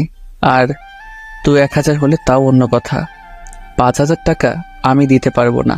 তার মানে তুমি আমাকে টাকা দিবে না, তাই তো? আমি তখন নীলার হাতে 2,000 টাকা দিয়ে বললাম, এর বেশি আমার কাছে নেই। নীলা রেখে টাকাগুলো ছুঁড়ে ফেলে দিল আর বলল, আমারই ভুল, তোর মতন ছেলেকে বিয়ে করেছিলাম বলে। আমার বোঝা উচিত ছিল তুই একটা ছোট লোক, আমার ভরণ পোষণ তুই করতে পারবি না। তুই আমার জীবনে আসার পর আমি দিনে দিনে সব স্বাধীনতা হারিয়ে ফেলেছি। এখন তো নিজের শখ আহ্লাদও পূরণ করতে পারবো না তোর জন্য। এই তুমি আমার সাথে এমন ভাবে কথা বলছো কেন? তো তোর সাথে আর কেমন ভাবে কথা বলবো? আজকে আমার এক বান্ধবীর বিয়ে বাড়িতে যাব, আমার কাছে 1 টাকাও নেই। তোর কাছে চাইলাম, তুই দিবি না। হ্যাঁ, আব্বুর কাছে টাকা চাইলে আমি অনেক পাবো, কিন্তু তাদের কাছে তো আমি এখন অন্য কারো বউ। তুই মাথা ঠান্ডা করো প্লিজ। চুপ, একদম চুপ, একদম কথা বলবি না। 5,000 টাকা দেওয়ার ক্ষমতা নেই, আমাকে বিয়ে করেছে। আমারও রাগ উঠে গেছে এমন কথা শুনে। দেখো নীলা, আমি কিন্তু তোমাকে বিয়ে করতে চাইনি, তুমি আমাকে বিয়ে করেছো। হ্যাঁ, সেটাই তো আমার জীবনের বড় ভুল, তোকে করুণা করে বিয়ে করেছি। মানে কি বলতে চাচ্ছ তুমি? কিসের করুণা? আরে তিশা যখন তোকে অপমান করতো, তোর জন্য আমার করুণা হতো, আর সেই কারণে তোর সাথে মিশেছি। কেন যে সেদিন পাগলের মতো তোকে বিয়ে করতে গেছিলাম। দেখো, বারবার বিয়ে করতে গেছিলাম বলে চিল্লাইও না। কি?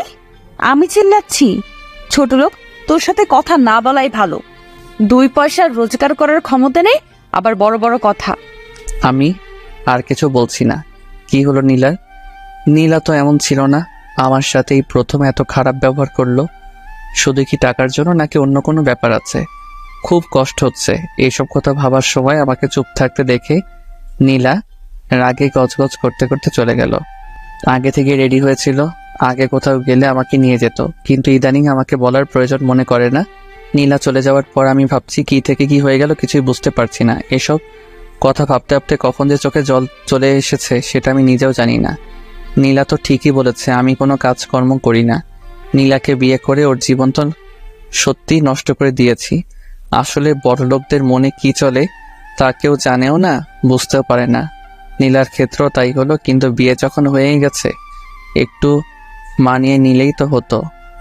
নীলা বাসা থেকে গেছে অনেকক্ষণ হয়ে গেছে, কিন্তু এখনো নীলা বাসায় আসছে না। অনেক রাত হয়ে গেছে, ফোন দিচ্ছি কিন্তু ফোন বারবার বন্ধ বলছে। খুব চিন্তা হচ্ছে নীলার জন্য, নানা রকম চিন্তা ভাবনা করছি। এরই মাঝে বাসার কলিং বেলের শব্দ। আমি রুম থেকে দৌড়ে বের হলাম কে এসেছে সেটা দেখার জন্য। নীলা এসেছে। নীলাকে দেখে মনে শান্তির পর্ব ফিরে আসলো। আম্মুর সাথে কি যেন কথা বলল, তারপর উপরে উঠে আসতে লাগলো। আমাকে দেখলো কিন্তু আমার সাথে একটাও কথা বলল না। অনেক অবাক হলাম। কিছু না বলে নীলার পেছনে পেছনে রুমে চলে গেলাম। রুমে গিয়ে, এতক্ষণ কোথায় ছিলে? বন্ধুর বিয়ে ছিল। ফোন বন্ধ কেন? ও চার্জ নেই মনে হয়। আমার তো চিন্তা হয় নাকি, সেই সকালে বের হয়েছ আর সারাদিন ফোন ছিল বন্ধ। একবারও অন্য কারো নাম্বার দিয়ে তো জানাতে পারতে। আগে তো সারাদিন ফোন দিয়ে সব বলতে, কিন্তু এখন এমন করছো কেন? আগে করেছি, যে এখন করতে হবে সেটার কি বাধ্যতামূলক নাকি? তুমি আমার সাথে এমনভাবে কথা বলছো কেন? কেমন ভাবে কথা বলছি? রেগে কথা বলছো কেন আমার সাথে? বারে, রাগ করার মতো কথা বললে রাগ করবো না? আমি এমন কিছু বলি নাই যে তুমি রাগ করবে। তোমার জন্য চিন্তা হচ্ছিল তাই জিজ্ঞেস করছি। আমার না এইসব ভালো লাগে না। আরে বিয়ে হয়ে গেছে বলি কি আমার কোনো স্বাধীনতা থাকবে না নাকি? আমার সব কাজে কি তোর নাক গলাতে হবে? আচ্ছা যাও, তুমি ফ্রেশ হয়ে আসো, পরে কথা হবে। নীলার সাথে ঝগড়া করার কোনো ইচ্ছা আমার নেই, তাই নীলাকে ফ্রেশ হতে পাঠিয়ে দিলাম। ফ্রেশ হয়ে বের হলো নীলা। চলো খেতে চলো। আমি বিয়ে বাড়ি থেকে খেয়ে এসেছি। একবারও জিজ্ঞেস করলো না আমি খেয়েছি কিনা। সারাদিন নীলার চিন্তায় কিছু মুখে তোলা হয়নি। আম্মু অনেকবার বলেছিল খেতে, কিন্তু খেতে ইচ্ছাই করে নাই নীলার চিন্তায়। আর যখন বাসায় আসলো, কই একসাথে খাবো তা না। আমার খুব ঘুম পাচ্ছে, আমি ঘুমাবো। হ্যাঁ চলো, আমিও ঘুমাবো। বিছানায় গিয়ে শুইলাম, কিন্তু এ কি, নীলা মাঝখানে কোলবালিশ রাখছে কেন? এই তুই মাঝখানে কোলবালিশ রাখছো কেন? আজ থেকে আমাদের মাঝে এটা থাকবে। কেন এটা থাকবে কেন? যাতে করে তুমি আমাকে টাচ করতে না পারো। যে স্বামী তার স্ত্রীকে হাত খরচের টাকা দেয় না, সেই স্বামীর অধিকার নেই টাচ করার। নীলার কথা শুনে অনেক বড়সড় একটা ধাক্কা খেলাম। মেয়ে বলে কি, যে মেয়ে আমাকে জড়িয়ে ধরা ছাড়া ঘুমাতে পারতো না, সেই মেয়েটা কি? না, আর ভাবতে পারছি না। এসব ভাবলেই কান্না আসছে, কিন্তু কান্না করতেও তো পারবো না। ছেলেদের দেখি কান্না করতে নেই। নীলা মাঝখানে বালিশ রেখে অন্য পাশে ঘুরে রইল। আমিও আর কিছু বললাম না। অনেক চেষ্টা করেছি, কিন্তু কিছুতেই ঘুম আসছে না। আসলে নীলা জড়িয়ে না ধরলে ঘুম আসে না। কেমন জানি একটা বদভ্যাস হয়ে গেছে অল্প কয়েকদিনে। অনেক রাত হয়ে গেছে, ঘুম আসছে না। এতক্ষণে নীলা নিশ্চয়ই ঘুমিয়ে পড়েছে, তাই আমি কোলবালিশ সরিয়ে নীলাকে জড়িয়ে ধরলাম। এই তো এখন ঘুম আসছে, প্রায় ঘুম চলে এসেছে। তখন নীলা ঠাস করে একটা চড় আমার গালে বসিয়ে দিল। উফ, কি ব্যথা! ওই তোরে বলেছিলাম তুই আমাকে টাচ করবি না, কিন্তু তোর সাহস হলোটা কি করে আমাকে টাচ করার? কি করব, আমার তো ঘুম আসে না তোমাকে জড়িয়ে না ধরলে। ঘুম না আসলে না আসুক, তবু তুই আমাকে জড়িয়ে ধরবি না। প্লিজ আমার সাথে এমন করো না, আমার রাতের ঘুম কেড়ে নিও না। ওই তুই তোর কথা বন্ধ কর আর চুপচাপ ঘুমিয়ে পড়। আর খবরদার, আবার যদি বালিশ সরিয়ে আমাকে জড়িয়ে ধরেছিস তবে কিন্তু খারাপ কিছু হবে, বলে দিলাম। কি আর করবো, সে সকাল থেকে আমাকে অপমান করে যাচ্ছে, এখন আর সহ্য করা যাচ্ছে না। তাই আমিও অন্য পাশে ঘুরে ঘুমানোর মিথ্যা চেষ্টা করছি, আর নিজের অজান্তে অনেক কান্না করেছিলাম। নির্ঘুম সারা রাত কাটালাম। নীলা আগে প্রতিদিন সকালে উঠে আমাকে ডেকে দিত, কিন্তু আজকে দিল না। আমি অনেকক্ষণ শুয়েছিলাম, কিন্তু নীলা একবার আমাকে ডাক দিল না। আমি নিজেই উঠে বসলাম। নীলা ফ্রেশ হয়ে বের হলো। নীলা আমাকে দেখে জিজ্ঞাসা করলো, কি ব্যাপার, তোমার চোখ এত লাল কেন? সারা রাত না ঘুমানোর জন্য হয়তো লাল হয়ে গেছে। নীলাকে সেটা না বলে বললাম, চোখ কি যেন গেছিল। ও যাও ফ্রেশ হয়ে নাও, কলেজ যাবে না? হ্যাঁ যাব। তারপর আমি ফ্রেশ হতে চলে গেলাম। ফ্রেশ হয়ে বের হয়ে দেখি নীলা প্রায় রেডি হয়ে গেছে। আমিও রেডি হতে লাগলাম। কি ব্যাপার, আর কতক্ষণ লাগবে? এই তো হয়ে গেছে। তুমি তাহলে পরে এসো, আমি গেলাম। আমার তো প্রায় হয়ে গেছে। আমার তাড়া আছে, আমাকে এক্ষুনি যেতে হবে। নীলা চলে গেল। আবারও খুব অবাক হলাম যে নীলা কিনা আমাকে রেখে একা কলেজে যেতেই চাইতো না, সেই নীলা আজকে আমাকে রেখেই চলে গেল। আমি আর সেদিন কলেজে গেলাম না, বাসায় ছিলাম। নীলা কলেজ থেকে ফিরে এসেছে। কি ব্যাপার, আজ কলেজে গেলে না যে? এমনি, আর কিছু বলল না, আমিও বললাম না। একটা কথা বলা হয়নি, আমাদের বিয়ে হয়েছে সেটা অনেক কম লোক জানে, কলেজে কেউ জানে না। সেদিন রাতেও আগের দিনের মতো হলো। মাঝখানে কোলবালিশ রেখে নীলা ঘুমিয়ে পড়েছে। আমিও মাঝরাতে নীলাকে জড়িয়ে ধরেছিলাম। তারপর আগের রাতের মতো নীলা আমাকে ঠাস করে একটা চর মেরে চলে যায়। মানে রাগ করে সেদিন রাতে নীলা অন্য রুমে ঘুমাতে যায়। আমি অনেক আটকাতে চেয়েছি, কিন্তু নীলা আমার কোনো কথা না শুনে চলে যায় অন্য রুমে। এইভাবে আমাদের দূরত্ব বাড়তে থাকে। আগে নীলা আমাকে একা অপমান করলে ইদানিং আমার আব্বু আম্মুকে অপমান করে। একদিন আম্মু নীলাকে রান্নার কাজে সাহায্য করতে বলেছিল, আর নীলা তার বিপরীতে জবাব দিয়েছিল সে কাজের লোক নাকি যে সে রান্না করবে। এক কথায় দুই কথায় তাদের মাঝে ঝগড়া লেগে যায়। নীলা যা না তাই বলে আমার আম্মুকে অপমান করছে। আমি সেটা নীরবে সহ্য করব না। আমি গিয়ে আমার সমস্ত শক্তি দিয়ে নীলার গালে চর মারি। নীলা চর খেয়ে বলে, ছোট লোকের বাচ্চা, তো সাহস হয় কি করে আমার গালে হাত তোলার? আমার আব্বু আম্মু আমাকে কোনোদিন মারলো না, আর তুই একটা ছোট লোক হয়ে আমাকে মারলি? তোকে এই অধিকার কে দিয়েছে? তুই নিজেই সেই অধিকার দিয়েছিস, বলে গেছিস নাকি? হ্যাঁ, আজ থেকে ভুলে যাব। আমি থাকবো না আর তোর বাসায়। আমাকে মুক্তি দে, আমাকে স্বাধীনতা দে। যা যা, অনেক হয়েছে। তুই যা চাইলি তাই হবে। হ্যাঁ, আমি আজকে এই বাসা ছেড়ে আমার বাসায় চলে যাব। কেন থাকবো তোর বাসায়? তোর অপমান সহ্য করার জন্য? না, কোনোদিন না। যে ছেলে বিয়ে করে বউয়ের দায়িত্ব নিতে পারে না, আব্বুর ঘাড়ের উপর বসে খায়, সেই ছেলের সাথে সংসার করার থেকে না করা অনেক ভালো। ভালো যখন তখন করিস না। এতদিন ধরে তোর সব অন্যায় কাজ মুখ বুজে সহ্য করেছি, কিন্তু আর না। তুই যেতে পারিস নীলা। আর কিছু না বলেই হনহন করে উপরে চলে গেল। আমি আম্মুর কাছে নীলার হয়ে ক্ষমা চেয়ে নিলাম। কিছুক্ষণের মধ্যে নীলা ব্যাগ গুছিয়ে নিচে চলে এসেছে। গেলাম আমি, এই বাসা থেকে বোরিং হয়ে গেছি। আমি আর নীলাকে আটকালাম না। নীলা চলে গেছে। 2 ঘন্টা পর নীলার আব্বুর ফোন। আমি কল রিসিভ করে সালাম দিলাম। বাবা, তোমার আর নীলার কি কিছু হয়েছে? আমি তারপর সব বললাম। নীলার আব্বু বলল, আচ্ছা বাবা, তুমি চিন্তা করো না, সব ঠিক হয়ে যাবে। মেয়ে আমার একটু জেদি। কল কেটে দিল। আমি সেদিন রাতে আরো বেশি করে মিস করছিলাম নীলাকে। এতদিন মেয়েটাকে দেখেছি, কিন্তু আজ দেখতেই পেলাম না। অনেক কষ্ট হচ্ছে আমার। রাতে কিছুতেই ঘুম আসছিল না। যদিও গত কিছু রাতে আমি ঘুমাতে পারি না, ঘুমানোর জন্য মাঝে মাঝে একটা করে ঘুমের ট্যাবলেট খাই। নীলাকে মিস করছিলাম, তাই নীলাকে কল দিলাম। কল দিচ্ছি আর নীলা কেটে দিচ্ছে, কিন্তু আমি তবুও কল দিয়ে যাচ্ছি এই আশায় একবার যদি কল রিসিভ করে পাগলিটার কণ্ঠস্বর শুনতে পারবো। তাতেই অনেক। কলের পর কল দিচ্ছিলাম, একসময় ধরলো। ওই, তোর কি কোনো কাজ কাম নেই? এত রাতে আমাকে এতবার করে ফোন দিচ্ছিস কেন? হ্যাঁ, ও হ্যাঁ, তুই তো সত্যিই কোনো কাজ কাম নেই, সারাদিন টোটো করে ঘুরে বেড়ানো ছাড়া। আমি তোমাকে ভালোবাসি নীলা, প্লিজ আমার কাছে চলে এসো, খুব কষ্ট হচ্ছে আমার। ভালোবাসি সেটা অন্য কাউকে গিয়ে বলবি, কেমন? আর আমি তোর কাছে কোনোদিনও যাব না। একবার গিয়ে অনেক বড় ভুল করে ফেলেছি। আগে যদি জানতাম এমন হবে, তোর মতন ছেলের সাথে কোনোদিন মিশতাম না। ছোট লোক কোথাকার। ফোন রাখ, আর কখনো আমার নাম্বারে কল দিবি না। প্লিজ এমন করো না, তুমি না আমার বিয়ে করা বউ। আমি তোকে ডিভোর্স দিয়ে দিব। নীলার মুখে ডিভোর্সের কথা শুনে নিজেকে আর সামলে রাখতে পারলাম না, কেঁদে দিলাম। নীলা আমার কান্না শুনছিল। নীলা বলল, দেখ, যা হবার হয়ে গেছে। আবেগের বশে মানুষ কত কিছু করে। যা হয়ে গেছে তা তুই ভুলে যা। কি করে বলবো তোমায় বলো? কি করে বলবো তোমার সাথে কাটানো দিনগুলো? আমি বলতে পারবো না, আমার পক্ষে সম্ভব না। সেটা তোর ব্যাপার, কিন্তু আমি এইসব ভুলে যেতে চাই। আচ্ছা, আমি বেশি কিছু জানতে চাইবো না, শুধু এইটুকু জানতে চাই তুমি কেন এমন করছো। তা আমি আর কি করব? তুই এখনো বেকার, তোর কাছে কিছু চাইলে তুই দিতেই পারবি না। আব্বু আম্মুর কাছ থেকে আমাকে সব নিতে হয়। তার থেকে ভালো আমি তোকে ছেড়ে দিয়ে আব্বু আম্মুর কাছেই থাকবো। আচ্ছা, ভালো থেকো, রাখি। কল কেটে দিলাম। নীলার কথা যত শুনছিলাম তত বেশি কষ্ট পাচ্ছিলাম। আমি বেকার বলে নীলা আমার থেকে দূরে সরে গেল, কিন্তু নীলা আমি তো তোমাকে কাছে টেনে নিয়েছিলাম না, তুমি নিজেই টেনে নিয়ে আবার নিজেই দূরে সরিয়ে দিলে, কিন্তু কেন? ও হ্যাঁ, আমি তো বেকার, তার জন্য। এইভাবে কেটে গেল 15 দিন।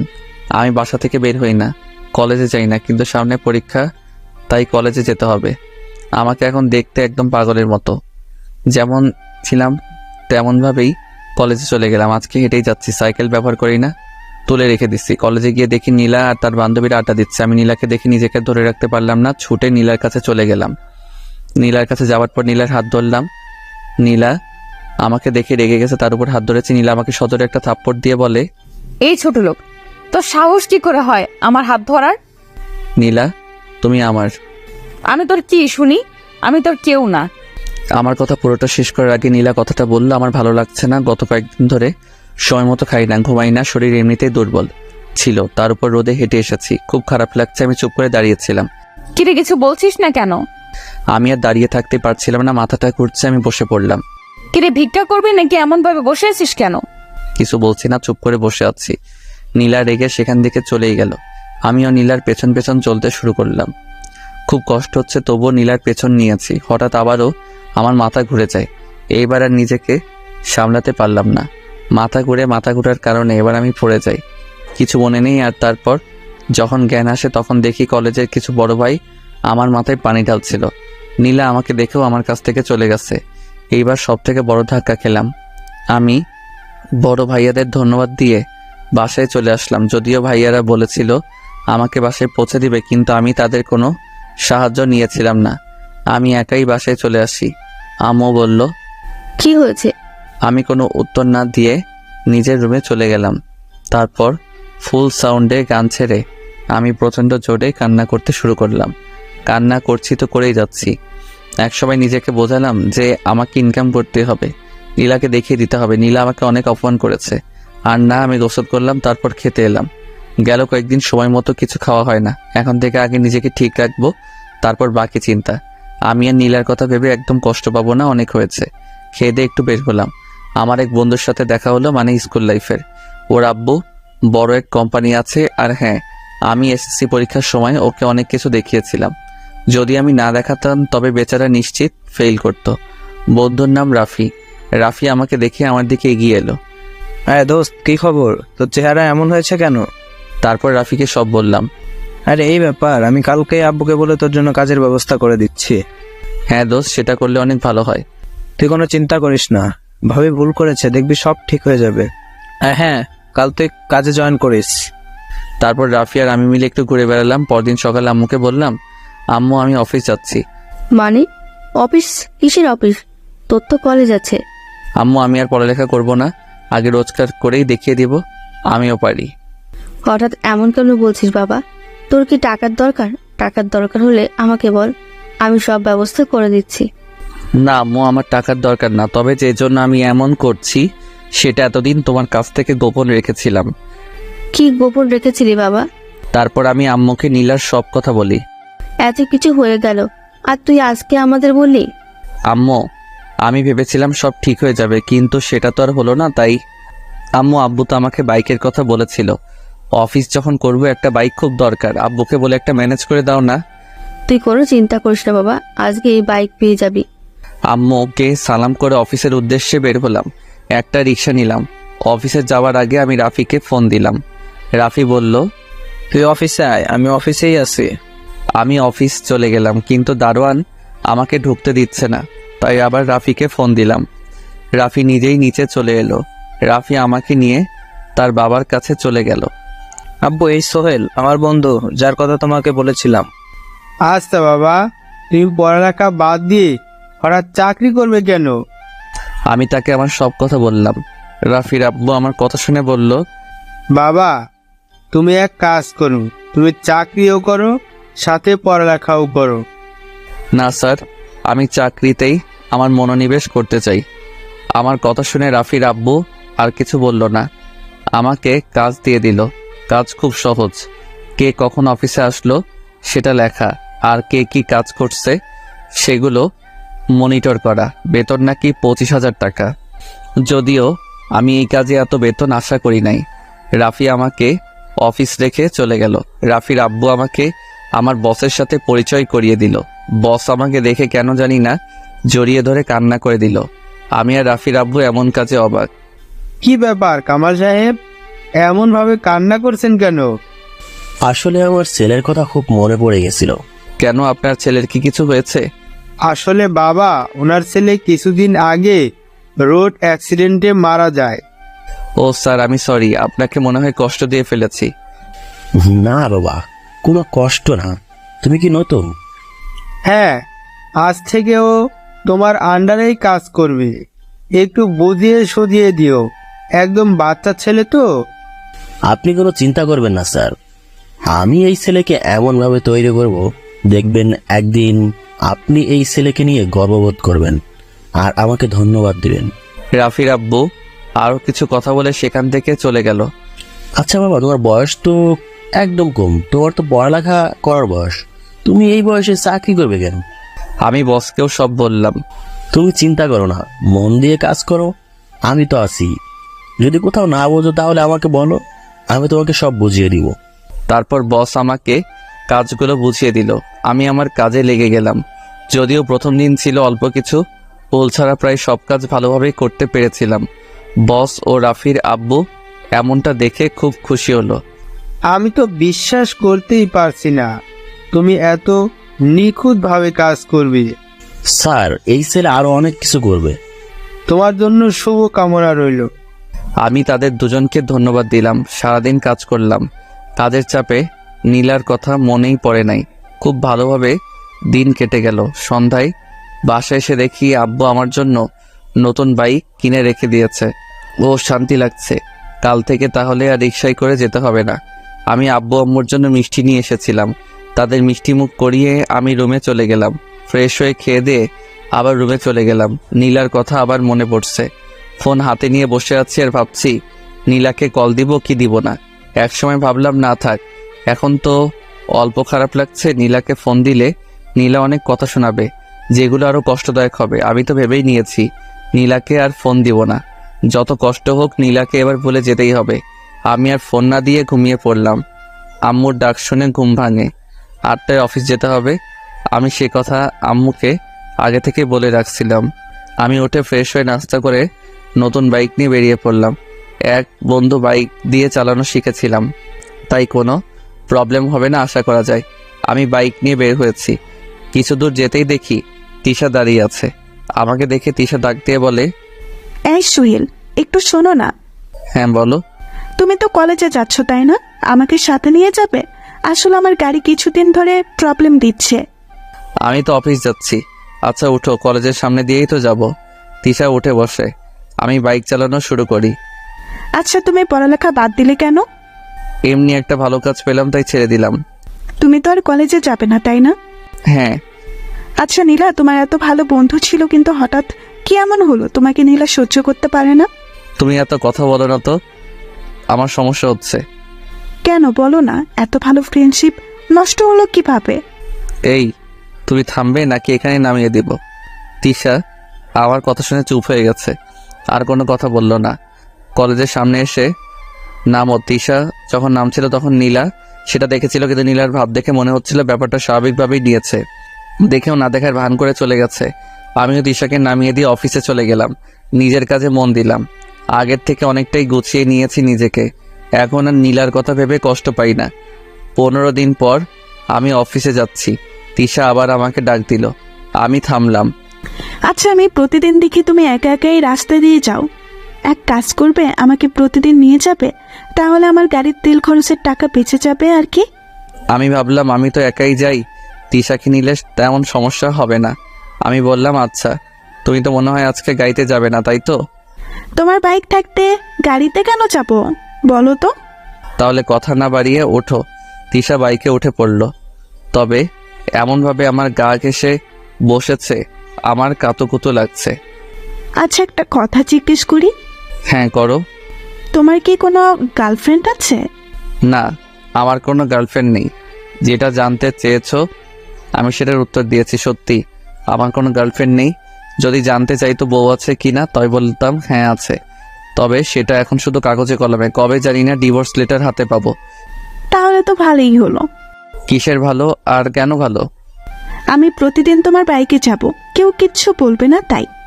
কথা বলতে বলতে কলেজের সামনে চলে এসেছি। সেদিনও নীলা দেখলো কিন্তু কোনো রিয়াক্ট করলো না। এইভাবে আমি এখন প্রতিদিন তিশাকে কলেজে ছেড়ে দেই। নীলা প্রথম কোনো রকম রিয়াক্ট না করলো, ইদানিং দেখি নীলা কেমনভাবে যেন তাকিয়ে থাকে। মাঝে মাঝে মনে হয় খুব রেগে আছে, কিন্তু আমি সেই দিকে কোনো খেয়াল করি না। আমি এমনভাবে নীলার দিকে তাকিয়ে থাকি কেউ বুঝতে না পেরে। আজকে আমি প্রথম বেতন পেয়েছি, খুব ভালো লাগছে নিজের ইনকাম করা টাকা হাতে পেয়ে। অফিস থেকে বের হয়ে আমি শপিং মলে গেলাম। সেখান থেকে আব্বু আম্মু আর নীলার জন্য কিছু জামা কাপড় কিনলাম। বাসায় এসে আব্বু আম্মুকে আমার প্রথম রোজগারের টাকা দিয়ে কেনা জিনিসগুলো দিলাম। আব্বু আম্মু এত খুশি হলো বলে বোঝানো যাবে না। পরদিন আমি একটু আগে বাসা থেকে বের হলাম, সাথে নীলার জন্য কেনা শাড়ি নিয়ে কলেজে গেলাম। দেখলাম নীলা তার বান্ধবীদের সাথে বসে আছে। আমি গিয়ে নীলাকে ডাক দিলাম। নীলা উঠে এলো। কি ব্যাপার, ডাক দিলি কেন? এই নাও, এটা তোমার জন্য, আমার রোজগার করার টাকা দিয়ে কিনেছি। শাড়িটা নীলার দিকে এগিয়ে দিয়ে বললাম। নীলা সেটা না নিয়ে আমাকে অনেক কথা শুনিয়ে চলে গেল। মনটা আবার খারাপ হয়ে গেল। আমি শাড়ি নিয়ে বের হচ্ছিলাম, তখন দেখি তিশা আসছে। তিশা আমাকে দেখে আমার দিকে রেগে আসছে। আমার কাছে এসে, তাই তুমি আমাকে আজ রেখে আসছো কেন? এমনি। তোমার হাতে কি? শাড়ি। নিশ্চয়ই আমার জন্য এনেছো, আর আমাকে সারপ্রাইজ দিবে বলেই আগেই চলে আসতো, তাই না? হ্যাঁ। না মানে? হয়েছে, আর বলতে হবে না। শাড়ি এনেছো কিন্তু সেটা দেবার মতো সাহস নেই, ভীতু কোথাকার। তিশা আমার হাত থেকে শাড়ির প্যাকেট নিয়ে নিল। শাড়ি বের করে দেখে বলল, খুব সুন্দর হয়েছে। তাহলে আমি আজ যাই, অফিসে দেরি হয়ে যাচ্ছে। আর একটু থাকো না। না, দেরি হয়ে যাবে। চলে গেলাম। পরদিন সকালে দেখি দিশা আমার দেওয়া শাড়ি পরে দাঁড়িয়ে আছে। এই তোমার ড্রেস কই? আজকে তো কলেজে অনুষ্ঠান আছে, তাই আমি শাড়ি পরেছি। আমি তিশাকে বাইকে তুলে নিলাম। কলেজের সামনে যখন নামিয়ে দিচ্ছিলাম তখন দেখি নীলা তার বান্ধবীদের সাথে আসছে। নীলাকে শুনিয়ে বললাম, তিশা একটা কথা বলি। হ্যাঁ বলো। তোমাকে এই শাড়িটা অনেক সুন্দর মানিয়েছে। এই শাড়িটা তোমার জন্যই পারফেক্ট। সবাইকে তো আর সবকিছুতে মানায় না, এই শাড়ি শুধু তোমাকেই মানায়। ও হ্যাঁ, আমি তো ভুলেই গেছিলাম। কি আছে এতে? খুলেই দেখো। খুলে দেখি একটা ঘড়ি। তোমার জন্য। খুব সুন্দর। পরো। তুমি পরিয়ে দাও। আমরা যখন কথাগুলো বলছিলাম নীলা একটু দূরে দাঁড়িয়ে আমাদের সব কথা শুনতেছিল। তিশা আমাকে ঘড়ি পরিয়ে দিচ্ছে। তখন নীলার দিকে তাকিয়ে দেখি চোখ দুটো লাল হয়ে গেছে, চোখ দিয়ে পানি পড়ছে, আর আমাদের দিকে করুণ দৃষ্টিতে তাকিয়ে আছে। আমি নীলার দিকে যখন তাকালাম, নীলা তাড়াতাড়ি করে চোখ মুছে নিল। তিশা, তোমাকে অনেক ধন্যবাদ। ধন্যবাদ দেওয়ার কি আছে? সত্যি বলতে ঘড়িটা তোমার হাতে না অনেক ভালো মানিয়েছে। হ্যাঁ, তোমার পছন্দ আছে, সবাই তো আর তোমার মতো পছন্দ করতে পারে না। আবার নীলার দিকে তাকিয়ে দেখি আবার চোখ দিয়ে পানি পড়ছে, তবে আগের থেকে বেশি। কিন্তু নীলা এত কান্না করছে কেন? দূর, সেটা আমার দেখার বিষয় না। তিশা, আমি যাই, অফিসে দেরি হয়ে যাচ্ছে। হ্যাঁ যাও, দেখে শুনে যেও। আমি অফিসে চলে গেলাম। নীলার জন্য মায়া হচ্ছে। ও যখন কান্না করছিল একদম শিশুদের মতো লাগছিল। আমি এত কিছু না ভেবে নিজের কাজে মন দিলাম। সারাদিন কাজ করে খুব ক্লান্ত হয়ে গেছে। অন্যদিনের তুলনায় আজকে একটু বেশি কাজ ছিল। অফিস শেষ করে বাসায় ফিরবো, তখন তিশার ফোন। হ্যালো। হ্যালো। এই, তুমি কান্না করছো কেন? তিশা কিছু না বলে কান্না করেই যাচ্ছে। কি ব্যাপার, তুমি কান্না করছো কেন? তিশা কিছু না বলে শুধু এইটুকু বলল, তাদের বাসায় যেতে হবে। কেন, তোমাদের বাসায় কি? প্লিজ আসো না একটু। আমি আর কথা বাড়ালাম না, তিশাদের বাসায় চলে গেলাম। বাসার কলিং বেল চাপার সাথে সাথে দরজা খুলে দিল। তুমি কে বাবা? জি, আমি সোহেল। তিশা আমাকে আসতে বলেছে। ও, তুমি সেই। আসো বাবা, ভেতরে এসো। দেখো না মেয়েটা সেই কখন থেকে কেঁদে যাচ্ছে। আমি তিশার কাছে গিয়ে বললাম, এই তুমি অমনভাবে কাঁদছো কেন? নীলা বলছে সে নাকি তোমার গার্লফ্রেন্ড। তিশান এমন কথা শুনে আমি তো অবাক। আমি বললাম, কখন বলছে এই কথা? সকালে যখন তুমি চলে গেলে তখন। আমি কি বলবো, আমার কিছু বলার নেই, শুধু রাগ হচ্ছে নীলার উপর। এইভাবে আমাকে কালার করলো কেন? আচ্ছা, নীলা যদি আমার গার্লফ্রেন্ড হয়েও থাকে, এতে তোমার কান্না করার কি আছে? কি নেই সেটা বলো, আমি তোমাকে অন্য কারোর সাথে ভাগ করে নিতে পারবো না। মানে এখানে ভাগাভাগির কি আসলো, কোথা থেকে? সেটা তুমি বুঝবে না। তুমি তো মনে হয় অফিস থেকে আমাদের বাসায় আসছো, তাই না?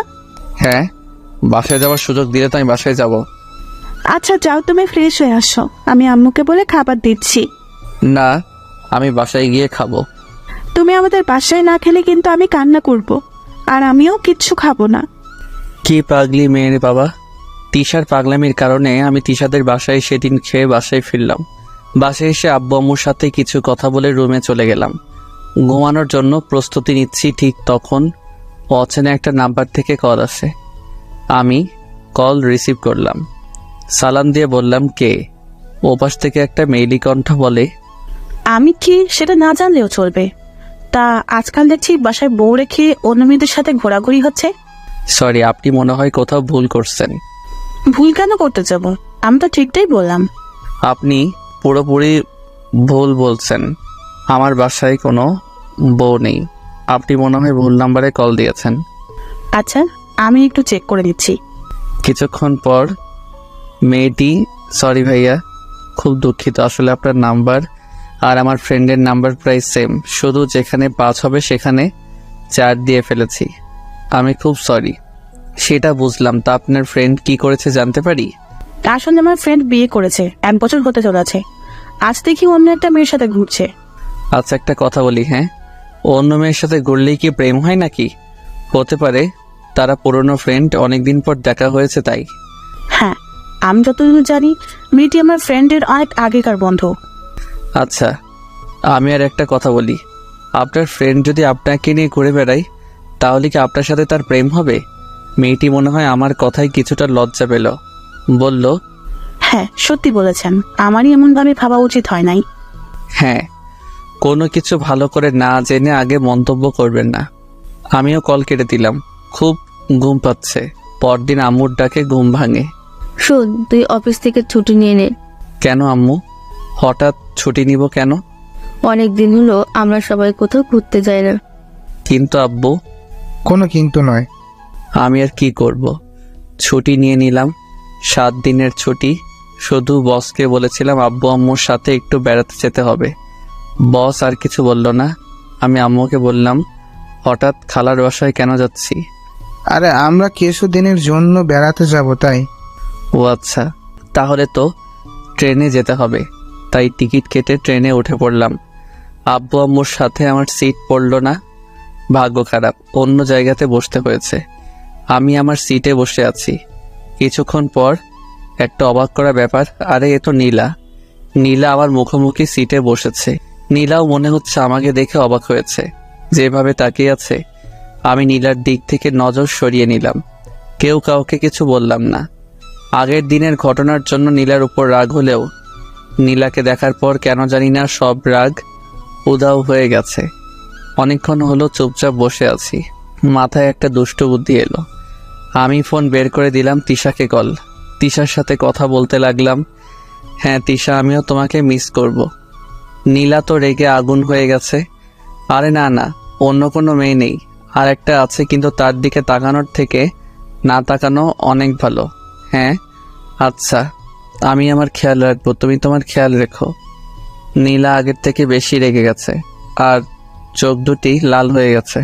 আরে তুমি আগে বললে তোমাকে সাথে নিয়ে আসতাম। সত্যি বলতে একা একা বের হচ্ছি। নীলা এবার কেঁদেই দিছে। হ্যাঁ, এইবার তো একসাথে যাওয়া হলো না। আমি ঢাকাতে ফিরে তোমাকে নিয়ে অনেক জায়গায় ঘুরবো, অনেক জায়গায়। নীলা এবার আর বসে না থেকে দাঁড়িয়ে আমার হাত থেকে ফোন কেড়ে নিয়ে নিজের ব্যাগে ঢুকিয়ে রাখলো। এটা কি হলো? আপনি আমার ফোন নিলেন কেন? আমার ইচ্ছে হয়েছে তাই নিলাম। দেখুন, আমি ফোন ছাড়া চলতে পারি না। আমার ফোন আমাকে ফেরত দিন। নীলা তারপর যা করলো সেটা হলো ফোনের সিম খুলে আমাকে ফোন দিয়ে দিল। এটা কি হলো? আমি নেট চালাবো কিভাবে? কেন? নেট চালিয়ে ওই ডাইনির সাথে কথা বলবি তাই না? দেখুন, আমার সিম আমাকে ফেরত দিন। না, সেটা পাবি না। আব্বু আম্মুকে ফোন দিব তো? এই নে, আমারটা দিয়ে দে। দৌড়, ভালো লাগে না। আমার জিনিস আমাকে ফেরত দিচ্ছে না। মনে হচ্ছে সিমটা নীলার বাবার কেনা। আমি আর কিছু বললাম না। চোখ বন্ধ করে 2 কানে হেডফোন গুজে গান শুনতে লাগলাম। কে যেন আমার কান থেকে হেডফোন খুলে নিল। আমি চোখ খুলে দেখি নীলা। এই আপনার সমস্যা কি শুনি? আপনি আমার জিনিসে যখন তখন হাত দেন কেন? সেটা তোকে বলতে যাবো নাকি? দেখুন, এখানে অনেক লোকজন আছে বলে এখন আপনাকে কিছু বলছি না, না হলে চড়িয়ে গাল লাল করে দিতাম। অভদ্রমে একজন অপরিচিত মানুষের সাথে এত কিসের রাগ? নীলা হয়তো আমার কাছ থেকে এমনটা আশা করেনি, কিন্তু যেই মেয়ে আমাকে আগে অনেক অপমান করেছে সেই মেয়ে আমার জিনিসগুলোতে একের পর এক হাত দিয়েই যাচ্ছে। নীলা আমার কথা শুনে আর কিছু না বলে নিজের সিটে বসে পড়ে। কিছুক্ষণ পর লক্ষ্য করি নীলা কাঁদছে। কিছুক্ষণ পর পর চোখ মুছেই যাচ্ছে, চোখ লাল করে ফেলেছে কেঁদে। কাঁদুক, তাতে আমার কি? আমি তো নীলার কিছু হই না। চট্টগ্রাম পৌঁছে গেছি, ট্রেন থেকে নামবো। তার আগে নীলার দিকে আরো একবার ভালো করে তাকিয়ে দেখি নীলা তখনও কাঁদছে, চোখ ভয়ঙ্কর লাল হয়ে গিয়েছিল। ইচ্ছে করছিল চোখের পানি মুছে দিতে, কিন্তু যখনই নীলার করা অপমানগুলোর কথা মনে পড়ল তখনই আমার রাগ উঠে গেল। আমি নীলাকে রেখেই ট্রেন থেকে নামলাম। আব্বু আম্মুকে খুঁজে পেতে তেমন সমস্যা হয়নি, তাদের সাথে খালার বাসায় চলে গেলাম। গত 7 দিনে কারোর সাথে কোনো কথা হয়নি। কি করে হবে, সিম নেই, আর আমি ফেসবুকিং খুব কম করি। 7 দিন পর ঢাকাতে চলে আসি। অফিস যাওয়ার জন্য বাসা থেকে বের হয়েছি। কিছু দূর এগোতেই দেখি তিশা দাঁড়িয়ে আছে। আমি তিশার কাছে যেতেই, ওই হারামি, এই 7 দিনে একবারও ফোন করলি না কেন? আর তোর ফোন বন্ধ ছিল কেন? হারামি বিলাই! এই তুমি রাগ করো কেন? আমার সিম হারিয়ে গেছে। মিথ্যা বলার জায়গা পাস না। ফোন না হারিয়ে সিম হারিয়ে গেছে, এমন একটা দিব না। ওরে বাবারে, এই মেয়ে তো পুরাই গন্ডি। এই তুমি কি বলছো? আমাকে আব্বু হতে দিবে না মানে? ও সরি, সেটা হবে না, কারণ কেউ একজন তো তোর সন্তানের আম্মু হবার জন্য অপেক্ষা করছে। আচ্ছা আমি চলি তাহলে। চলবি মানে? আমি এতক্ষণ তোর জন্য অপেক্ষা করে আছি, আমাকে একা রেখে তুই চলে যাবি? তাহলে তাড়াতাড়ি ওঠো। তারপর তিশা উঠে বসলো, আমিও বাইক চালাতে শুরু করে দিলাম। কলেজে নামিয়ে দিলাম। আচ্ছা যাও, আর শোনো, তোমার নাম্বার দিয়ে ফোন দিও, কথা আছে। আমি তিশাকে বিদায় জানিয়ে সেখান থেকে চলে গেলাম। দেখি কলেজের 2 নাম্বার গেইটে নীলা দাঁড়িয়ে আছে, আমাকে ইশারা দিয়ে থামতে বলছে। যদিও নীলার সাথে কথা বলার কোনো ইচ্ছা আমার নেই, তবু মেয়েটা এমনভাবে ডাকছে, না শুনে যাওয়া মনে হয় ঠিক হবে না। আমি বাইক থামালাম। হ্যাঁ বলুন, আমাকে কেন দাঁড় করালেন? কেমন আছো? ওই, আমি কেমন আছি না আছি সেটা জানার জন্য কি আপনি আমাকে দাঁড় করিয়েছেন নাকি? কোনো কাজ কাম নেই? থাকেন তো আজাইরা যত সব। এমন ভাবে বলছো কেন? কেমন ভাবে বললাম আমি? রাস্তা ছাড়ুন, আমার অফিসের দেরি হয়ে যাচ্ছে। অফিস করতে গিয়ে বলেছে পড়াশোনা বাদ দিয়ে? সেটা আপনার থেকে ভালো কেউ জানে না। আমার রাস্তা ছাড়ুন। এই নাও তোমার সিম কার্ড। আমি নীলার কাছ থেকে সিম নিয়ে চলে এলাম। কি দরকার এমন মানুষের সাথে কথা বলার, যে কিনা কোনো একদিন আমাকে জানা তাই বলে অপমান করেছে? আমি যখন চলে আসছিলাম বাইকের লুকিং গ্লাস দিয়ে দেখছিলাম নীলা আমার দিকে তাকিয়ে আছে আর চোখ মুছছে। আমি অফিসে চলে গেলাম। অফিসের বসের সাথে কিছু কথা বলে আমার কাজে আমি মন দিলাম। অনেক দিনের কাজ পড়ে আছে, কাজ করতে করতে হাঁপিয়ে গেলাম। তবুও কাজ শেষ হয় না। আমি মনে মনে বললাম, আর কোনোদিন ছুটি নিয়ে বেড়াতে যাব না। সারাদিন কাজের চাপে মাথা ধরে গেছে। রাতে বাসায় ফিরলাম। এইভাবে চলে গেল আরো কিছুদিন। শুক্রবার শুয়েছিলাম, বিকালের দিকে তিশার ফোন। হ্যাঁ বলো। এই, তুমি না আমাকে বলেছিলে আমাকে নিয়ে ঘুরতে যাবে? হ্যাঁ কথা ছিল তো। তাহলে চলো না, আজকেই আমরা ঘুরতে যাব। কিন্তু প্লিজ, কোনো বারণ দেখিও না, চলো না। আচ্ছা তুমি রেডি হও, আমি বের হচ্ছি। তারপর তিশাকে নিয়ে ঘুরতে বের হলাম। আমরা যখন বাইকে করে যাচ্ছিলাম নীলা আমাদের দেখেছিল পার্কের একটা বেঞ্চে। আমি আর তিশা বসে গল্প করছিলাম। হঠাৎ কে এসে আমার শার্টের কলার ধরলো। আমি পেছন করে দেখি নীলা। কিছুটা ভয় পেয়ে যাই। আপনি করছেন কি? আয়, তোর সাথে আমার কথা আছে। কিন্তু আপনার সাথে আমার কোনো কথা নেই। আরে যাও তো, দেখো কি বলে। নীলা আমাকে তখন এক প্রকার জোর করে অন্য এক জায়গাতে নিয়ে গেল। ওই, তোর লজ্জা করে না বিয়ের পর অন্য কোনো মেয়ের সাথে ঘুরে বেড়াতে? না, আমার লজ্জা করে না। আর আমার বিয়ে কবে হলো? আমার বউকে, আমার বাসায় তো কোনো বউ নেই। এত কিছু বলার কি আছে? তুই সত্যি একটা চরিত্রহীন ছেলে, তোর চরিত্র ঠিক নেই। 2টা চর আমি নীলার গালে বসিয়ে দিলাম আর বলতে লাগলাম, ওই তুই আমার চরিত্র খারাপের কি দেখেছিস? আর শোন, তুই আমার পেছনে কেন এইভাবে লেগে আছিস? আমি তো তোকে মুক্তি দিয়ে দিয়েছি। তুই থাক না, তোর মতন আমাকে জ্বালাতে কেন আসছিস? কারণ তুই আমার স্বামী। আমি তোর সাথে অন্য কোনো মেয়েকে সহ্য করতে পারি না। দেখ, আমাদের স্বামী স্ত্রীর সম্পর্ক তো অনেক আগেই শেষ হয়ে গেছে। শুধু কাগজে কলমে আছে। আমাকে পেপার পাঠিয়ে দিস, আমি সাইন করে দিব। আর প্লিজ তুই আমাকে এইভাবে জ্বালানো বন্ধ কর। আমি সত্যিই কি তোকে অনেক বিরক্ত করি? হ্যাঁ অনেক। আরো করব, তাতে তোর কোনো সমস্যা? আমি যত ইচ্ছা তোকে বিরক্ত করব। দরকার হলে এখন সবার সামনে জড়িয়ে ধরে তোকে চুমু খাবো। আমি তো নীলার এমন কথা শুনে ঘাবড়ে গেছি। এত লোকের সামনে যদি সত্যি আমাকে চুমু খায় তাহলে তো আমার মান সম্মান সব শেষ। তার থেকে ভালো এখান থেকে ভালোই কেটে পড়ে। এইগুলো ভাবছিলাম তখন নীলা বলল, কি ব্যাপার, চুপ করে আছো কেন? আমার না খুব চাপ পেয়েছে, আগে আমি চাপ মুক্ত হয়ে আসি, তারপর বাকি কথা বলবো, কেমন? আচ্ছা যাও, একটু তাড়াতাড়ি এসো কিন্তু। হ্যাঁ আমি যাবো আর আসবো, আপনি একটু অপেক্ষা করেন। তারপর আমি সেখান থেকে চলে এলাম। আমি তিশাকে ফোন করে বলেছিলাম আমার কিছু কাজ আছে তাই বাসায় যেতে হবে। তারপর আমি সেখান থেকে সোজা বাসায় চলে আসি। এসে মাত্র রুমে এলাম আর তখনই নীলার ফোন। অসহ্য লাগে, তাও কেন বারবার আমাকে ফোন দিবে? এই আপনার কি কোনো কাজ কাম নেই যখন তখন আমাকে এভাবে ফোন দিবেন না? সেটা পরে ভেবে দেখা যাবে, তার আগে তুই বল আমাকে রেখে পালিয়ে গেলি কেন? আমার ইচ্ছা হয়েছে তাই এসেছি, আপনার সাথে আমার তো কোনো কথা নেই। তাহলে আমি শুধু আপনার সাথে কিসের কথা বলতাম জানতে পারি? তোর কিছু বলার থাকতে নাই পারে, কিন্তু আমার তোকে বলার মতো অনেক কথা আছে। আপনার কোনো কথা শোনার আমার ইচ্ছা নাই, রাখি। দয়া করে এখন আর আমাকে ডিস্টার্ব করবেন না, আমি ঘুমাবো। ওই তুমি আমার সাথে এমন কেন করছো? আর কোনো কথা না বলে ফোন কেটে দিলাম। একদিন আমিও অনেক কথা বলতে চেয়েছিলাম, কিন্তু নীলা কখনো আমার কথা শুনতো না, আমাকে অনেকভাবে অপমান করত। আমি সব চুপচাপ সহ্য করে নিয়েছিলাম, এই আশায় যে নীলা একদিন তার ভুল বুঝতে পারবে। কিন্তু সেটার হলো কই? নীলা তো দিনের পর দিন আমাকে অনেক অপমান করত। না, এইসব ভাবলে আমারই অনেক কষ্ট লাগে। এইসব ভাবছিলাম, আবার নীলার ফোন। উফ, এই মেয়েটা পেয়েছেটা কি? আমি ফোন বন্ধ করে রেখে দিলাম আর বললাম দে এবার কল দেখি কত কল দিতে পারি। ফোন বন্ধ করে দিলাম। এক ঘুমে রাত পার হয়ে গেল। আমি উঠে ফ্রেশ হয়ে নাস্তাকে অফিসে যাওয়ার জন্য বের হয়েছি। প্রতিদিন তিশা যেখানে দাঁড়িয়ে থাকতো আজকে সেখানে ছিল না, মনে হয় আসছে।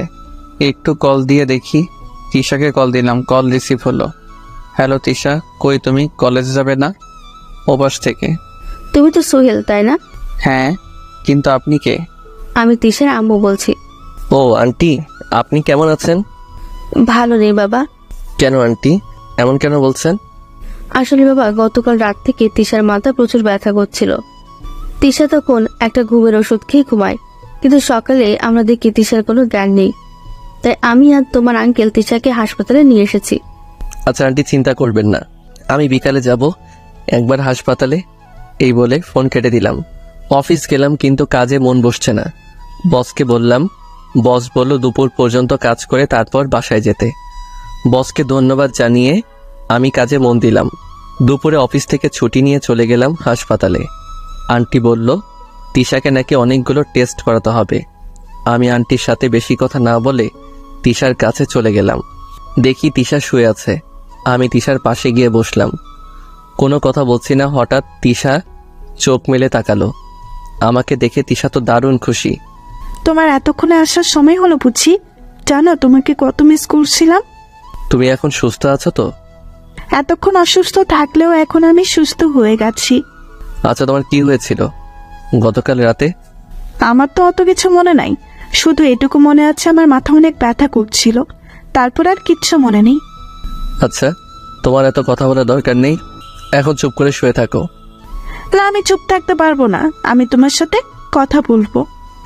আমার কথা না শুনলে আমি এখনই চলে যাব কিন্তু। এই না না, আমি চুপ হয়ে যাচ্ছি, তবুও তুমি যেও না প্লিজ। হ্যাঁ, তুমি চুপ থাকলে আমি যাব না। এরপর তিশা চুপ হয়ে যায় আর আমার দিকে তাকিয়ে থাকে। আমি তিশার দিকে তাকাতে পারছি না, আমি অন্যদিকে চেয়ে আছি। হঠাৎ তিশা বলল, এই তুমি দুপুরে খেয়েছো? না, আমি তো অফিস থেকে এখানে এসেছি। তুমিও না? দাঁড়াও, আমি এক্ষুনি আম্মুকে বলছি।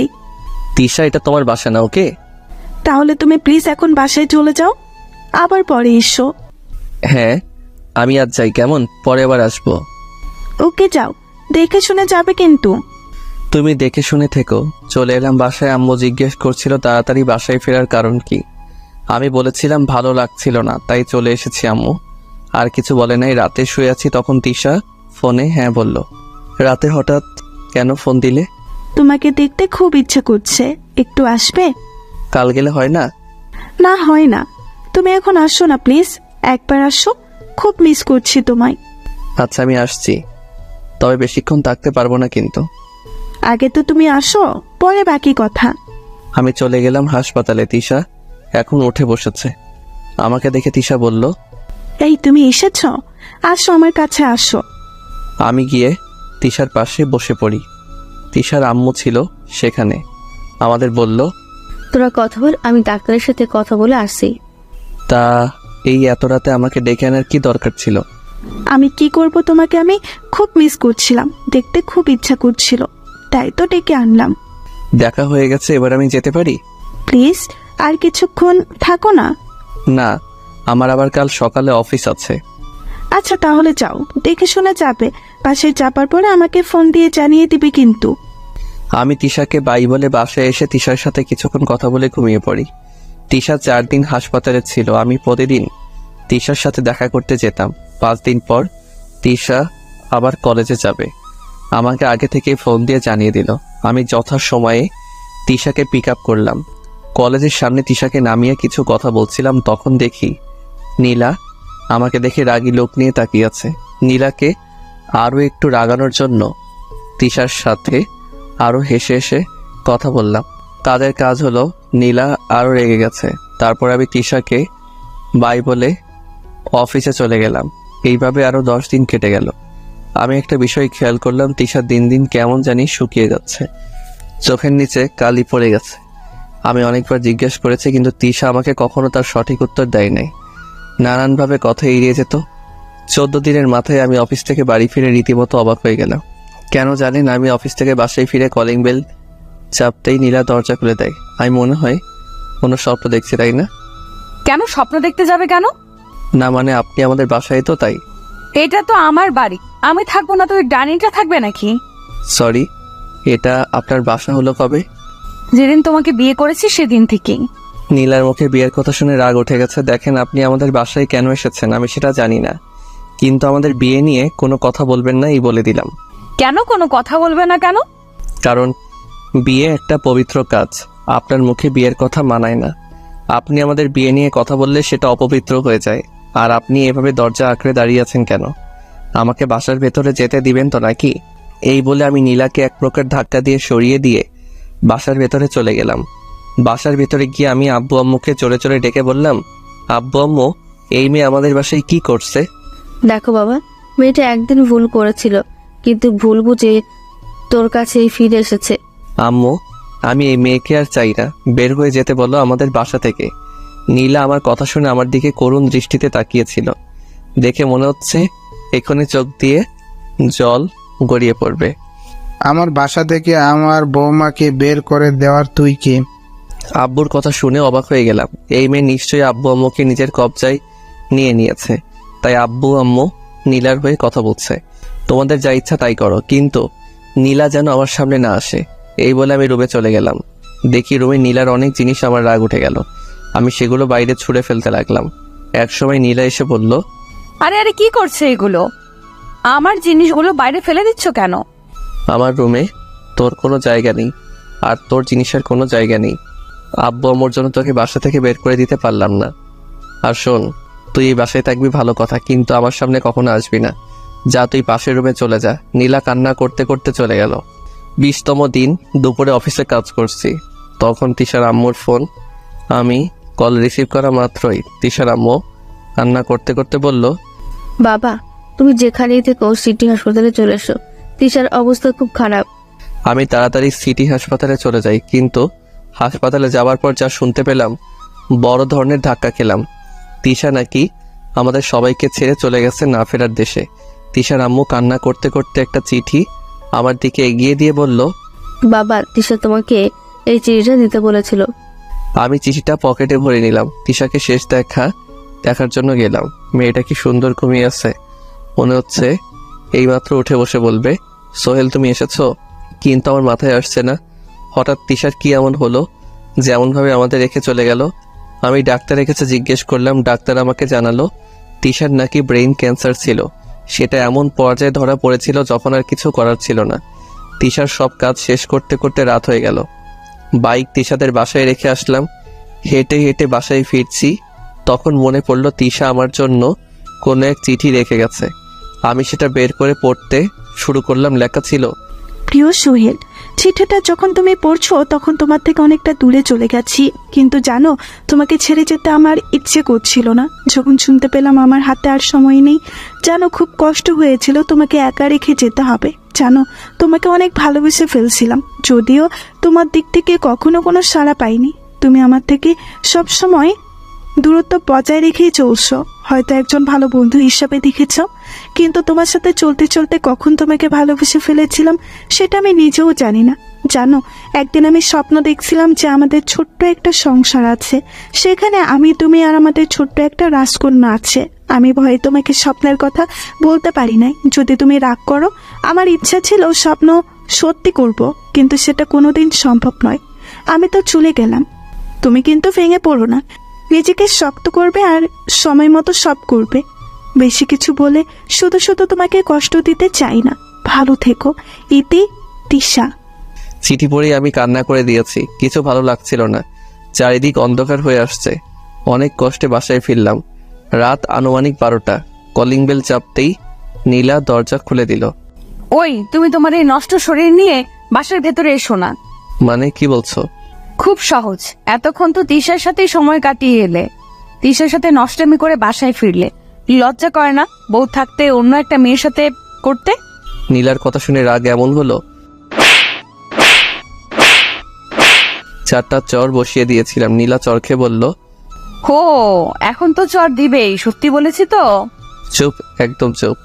তুই কি জানিস যাকে নিয়ে এত খারাপ খারাপ কথা বললি সে একটু আগে আমাদের সবাইকে রেখে চলে গেছে? কোথায় চলে গেছে? আমি কিছু না বলে তিশার দেয়া চিঠি নীলার হাতে ধরিয়ে দিলাম। নীলা চিঠিটা পড়ে আগের থেকে বেশি কান্না করে দিছে, আমাকে জড়িয়ে ধরেছে কান্না করতে করতে আর বলছে, আমাকে মাফ করে দাও, আমি না জেনে কত কিছু বলে ফেলেছি, আমাকে প্লিজ মাফ করে দাও। আমি নীলাকে আমার থেকে ছাড়িয়ে নিয়ে রুমে চলে গেলাম। রুমে যাবার পর দরজা আটকে দিলাম। নীলা বাইরে থেকে অনেক ডাকাডাকি করছে। সত্যি তিশার জন্য আমার খুব খারাপ লাগছিল। আমার অত কষ্টের সময় তিশা আমাকে হাসি খুশি রেখেছিল, কিন্তু সেই এইভাবে চলে গেল। এইদিকে নীলা ডাকছে, প্লিজ দরজা খুলো, প্লিজ আমাকে একবার তোমার রুমে ঢুকতে দাও। আমি সত্যিই তখন না জেনে তোমাকে নিয়ে খারাপ কথা বলে ফেলেছি, প্লিজ আমার সাথে এমন করো না, আমি যা পারছি না। আমি নীলার কোনো কথাই কান দিচ্ছি না। মানুষ এত খারাপ চিন্তা ভাবনা কিভাবে করতে পারে? আমি গোসল করতে গেলাম। গোসল শেষ করে বাইরে বের হলাম। তখনও দরজার বাইরে থেকে নীলার কান্নার আওয়াজ শোনা যাচ্ছিল। ন্যাকা কান্না করছে। ভালো লাগে না আমার, যেদিন থেকে এসেছে আমাকে নানানভাবে চালিয়ে মারছে। কান্না কিছুতেই থামছে না, কি করবো ভেবে পাচ্ছিলাম না। তিশার জন্য কষ্ট হচ্ছে, তার উপর নীলার কান্না, সব মিলে একটা অসহ্য হয়ে দাঁড়িয়েছে। আমি কোনো উপায় না পেয়ে একটা ঘুমের ওষুধ খেয়ে ঘুমিয়ে পড়লাম। কিছুক্ষণের মধ্যে চোখের দুপাতা লেগে আসলো। আমি হারিয়ে গেলাম ঘুমের রাজ্যে। সকাল হয়ে গেছে, আজান দিচ্ছে, নামাজ পড়বো, তাই উঠে ফ্রেশ হয়ে বেরোলাম। দরজা খুলতেই দেখি নীলা দরজার বাইরে শুয়ে আছে। মায়া হচ্ছিল নীলার জন্য, কিন্তু আমি নীলাকে ডাক দিলাম না। নামাজ পড়তে চলে গেলাম। বাসায় আসলাম একটু বেলা করে। বাসায় আসার পর দেখি নীলা রান্না করছে। আম্মু নীলাকে সাহায্য করছে। আমি আম্মুকে উদ্দেশ্য করে বললাম, আম্মু তোমার কি রান্না করতে অসুবিধা হয়? যদি হয় তবে আমাকে বলো, আমি রান্নার জন্য লোক নিয়ে আসবো। কেন, রান্নার জন্য কাজের লোকের কি দরকার? বৌমা তো আছেই, আমাকে সে কখন থেকে সরিয়ে নিজেই রান্না করছে, আমি শুধু একটু সাহায্য করেছি মাত্র। আম্মু আমি সবার হাতে রান্না খেলেও ওই মেয়ের হাতের রান্না খেতে পারবো না। আমার কথা শুনে নীলার হাসি খুশি মুখ মুহূর্তে অন্ধকার হয়ে গেল। কেন, বৌমার হাতের রান্না খেতে তোর সমস্যা কি? আম্মু ওই মেয়ের হাতে রান্না খেয়ে বিষ খেয়ে মরে যাওয়া অনেক ভালো। এবার নীলা মনে হয় নিজেকে আর সামলে রাখতে পারলো না, কেটে দিয়েছে। দিদি তো মেয়েটাকে কাঁদিয়ে। আম্মু ওইসব ন্যাকা কান্না, এর আগে এরকম ন্যাকা কান্নার জন্য তো আমাকে কম কষ্ট সহ্য করতে হয়েছে। আমি নতুন করে ওই ন্যাকা কান্নার জন্য আর কষ্ট সহ্য করতে পারবো না। তুমি যদি আমার জন্য রান্না করো তাহলে আমি খাবো, না হলে না খেয়েই আমাকে অফিস যেতে হবে। তাহলে ভালো করে শুনে রাখ, আমি তোর জন্য কোনো রান্না করতে পারবো না। বৌমা রান্না করেছে আর তুই সেটা খেলে খাবি, না খেলে না। মা এভাবে বলো না, ও না খেয়ে থাকবে নাকি? আম্মু আমার জন্য কাউকে আগলা দরদ দেখাতে হবে না, আর কাউকে কষ্ট করে রান্নাও করতে হবে না। আমি চললাম। এই বলে রুমে এসে ব্যাগ নিয়ে অফিসে যাওয়ার জন্য বের হব, তখন পেছন থেকে আম্মু, এই বাবা, তুই কি সত্যি সত্যি কিছু না খেয়ে অফিস যাবি নাকি? তাছাড়া তো কোনো উপায় দেখছি না, তুমি যেহেতু রান্না করে দিবে না, না খেয়ে আমাকে যেতে হবে। বাবা তুই না খেয়ে যাস না, একটু বস তুই, আমি তোর জন্য রান্না করে দিচ্ছি। এখন তার আর দরকার হবে না, আমি চললাম আম্মু। আর নীলা আমাকে অনেকবার ডেকেছিল, কিন্তু কে শুনে কার কথা। আমি অফিস চলে গেলাম। আজ রিক্সায় অফিস যাব। বাইক তিশাদের বাসায় অফিস গিয়ে বসে আছি। পেটে প্রচন্ড ক্ষুধা, বাইরে থেকে যে কিছু খাবো তার জন্য সময় ছিল না। বস এসে আমাকে জিজ্ঞাসা করলো কিছু হয়েছে কিনা। আমি বললাম তেমন কিছু হয়নি, শুধু একটু ক্ষুধা লেগেছে। কেন, তুমি বাসা থেকে কিছু খেয়ে আসোনি? না, সেই সময়টুকু আমি পাইনি। আচ্ছা যাও, ক্যান্টিন থেকে কিছু খেয়ে এসো। খালি পেটে কাজ করলে কোনো কাজ ভালোভাবে শেষ করতে পারবে না। আমি বসকে বললাম আপনিও চলুন না আমার সাথে। না বাবা, এখন তো আমার কিছু কাজ আছে, দুপুরে আমরা একসাথে খাবো, কেমন? আমি বললাম আচ্ছা ঠিক আছে। তারপর আমি একাই ক্যান্টিনে খেতে চলে গেলাম। বাইরের জিনিস আমার আবার তেমন ভালো লাগে না, কিন্তু প্রচণ্ড ক্ষুধা লাগার কারণে খেতে হচ্ছে। খাওয়ার পর কাজে মন দিলাম। এখন অনেক ভালো লাগছে। বজ্জাত নীলার জন্য এতক্ষণ কি কষ্টই না হয়েছে। সারাদিনের কাজ শেষ করে তিশাদের বাসায় গেলাম। তিশার আব্বু আম্মুর সাথে কিছু কথা বলবো, আর আমার বাইক আনতে যেতে হবে। তিশাদের বাসায় যে তিশার আব্বু আম্মুর সাথে কিছু কথা বললাম। তারা এখনও তাদের মেয়ের জন্য কান্না করছে। কান্না করারই কথা, একটা মাত্র মেয়ে ছিল। তবে আজ যখন তিশাদের বাসায় ছিলাম, বাসাটা কেন জানি না আমার কাছে প্রাণহীন মনে হচ্ছিল। এর আগে অনেকবার এই বাসায় এসেছি, তখন তিশা সারা বাসা মাথায় করে রাখতো, আর এখন একটা ভূতরে বাসা মনে হচ্ছে। আমি তাদের বললাম দেখুন, কান্না করে আর কি হবে, ভাগ্যে যা ছিল তাই হয়েছে। এইভাবে কান্না না করে তিশার জন্য নামাজ পড়ে দোয়া করুন। আরও কিছু কথা বললাম। তারপর বাইক নিয়ে বাসায় চলে আসলাম। কলিং বেল বাজানোর আগে দেখি দরজা খুলে গেছে। নীলা এসে দরজা খুলে দিয়েছে। আমি নীলার সাথে কোনো রকম কোনো কথা না বলে আমার রুমে চলে গেলাম। রুমে যাওয়ার পর ফ্রেশ হয়ে নিলাম। ফ্রেশ হয়ে বেরিয়ে এসে দেখি টেবিলের উপর আমার আর নীলার বিয়ের ছবি। এতদিন এখানে আমার একার ছবি ছিল। বিয়ের পর কিছুদিন আমার আর নীলার ছবি ছিল, কিন্তু পরে নীলাই সেটা সরিয়ে আমার একার ছবি রেখে দিয়েছিল। ছবিটা দেখে কেন জানি না রাগ হচ্ছে। আমি আম্মুকে ডাক দিয়ে বললাম আম্মু, ও আম্মু তাড়াতাড়ি আমার রুমে আসো তো। আম্মু আমার রুমে এসে বলল কি রে বাবা, কি হয়েছে? এমন ভাবে ডাকছিলি কেন? আম্মু আমার রুমে এসে ওই ছবিটা কে রেখেছে? আমি তো সেটা জানি না। তখন দরজার পাশ থেকে নীলা বলল না মানে ছবিটা আমি রেখেছিলাম আর কি। ওই তোর সাহস হয় কি করে আমার ছবি সরিয়ে একটা মিথ্যা বিয়ের ছবি আমার টেবিলে রাখার? মিথ্যা কিসে? তোমার আর আমার তো সত্যিই বিয়ে হয়েছে, আর সেটার স্মৃতি হিসেবে এই ছবিটা। তোর স্মৃতির কিছুর কই? এই বলে আমি ছবিটা হাতে নিয়ে মেঝেতে ছুঁড়ে মারলাম। কাচের ফ্রেমের সাথে সাথে ভেঙে গেল। আম্মু আর নীলা অবাক দৃষ্টিতে তাকিয়ে আছে। এটা তুই কি করলি বাবা? আম্মু, যেটা করেছি অনেক ভালো করেছি। আচ্ছা বাবা, এখন রাগারাগি করার দরকার নেই, চল খেতে চল। আমি এই মেয়ের হাতে রান্না খেতে পারবো না। তোকে বৌমার হাতে রান্না খেতে হবে না, আমি তোর জন্য রান্না করে রেখেছি। তাহলে ঠিক আছে চলো। আম্মু আমাকে সাথে নিয়ে চললো। যাওয়ার সময় নীলাকে বলল বৌমা তুমি ওসব, সে সকাল থেকে তো না খেয়ে আছো, এখন খেতে চলো। আম্মু, বাসায় কি খাবার ছিল না নাকি? কেন, এই কথা কেন? তুমি তো এখন বললা ওই মেয়েটা নাকি সে সকাল থেকে কিছু খায়নি। বৌমা তো তোর জন্য না খেয়ে আছে, তুই না খেয়ে চলে গেলি। বৌমা বললো তুই যতক্ষণ না খাবি ততক্ষণ নাকি বৌমা কিচ্ছু খাবে না। আমি আর তোর আব্বু কত বোঝাইলাম, কিন্তু কিছুতেই মেয়েটা কিছু খেলো না। এক কথা, তুই বাসায় এসে আগে খাবি, তারপর নাকি সে খাবে। আমি জোর করে বললাম আম্মু, আমার জন্য কাউকে ঢং করে না খেয়ে বসে থাকতে হবে না। আমার যখন ইচ্ছা আমি খাবো। এর জন্য যে কেউ না খেয়ে বসে থাকবে এইভাবে সে কি প্রমাণ করতে চায়? হ্যাঁ, একদিন আমার খুব ভালো লাগতো যখন নীলা আমি না খেলে নিজেও খেত না, কিন্তু এমন এক সময় এসেছিল আমি সারাদিন খেয়েছিলাম নাকি সেটাও জিজ্ঞেস করতো না। আমি যদি নীলাকে কখনো খাওয়ার জন্য বলতাম, নীলা আমার উপর নানানভাবে রাগ দেখাতো। আমারও রাগ হচ্ছে নীলার এমন আজারে ঢং দেখে। আমার খুব রাগ হয়। শুধু আব্বু আম্মুর জন্য নীলাকে বেশি কিছু বলতে পারি না। নিজের রাগ নিজের মধ্যে পোষণ করি। খাবার টেবিলে সবার জন্য মাংস আর আমার জন্য ডিমের তরকারি। আমি আম্মুকে জিজ্ঞাসা করলাম, আম্মু আমার জন্য একটু মাংস রান্না করতে পারলে না? মাংস রান্না করলে তো তুই ভাবতি বৌমার রান্না, আমি আমার নামে চালিয়ে দিয়েছি, তাই তোর জন্য আলাদা তরকারি। তাই বলে ডিমের? বাহ, কত স্বাদ! আহ, তরকারি যা হয়েছে না। আব্বু তুমি খাচ্ছ না কেন? এত কথার কি আছে? আহ, যা হয়েছে না। বৌমা তুমি এখন থেকে প্রতিদিন রান্না করবে। মন চাচ্ছে সব আমি একাই খেয়ে নিই। আব্বুর এরকম কথা শুনে আমি প্লেট নিয়ে আমার রুমে চলে গেলাম। এমনিতেও হিংসা হচ্ছিল, সবাই খাচ্ছে মাংস দিয়ে আর আমি ডিম। তার উপর আব্বুর বলা কথাগুলো কোনোরকম সেদিন খেয়ে উঠলাম।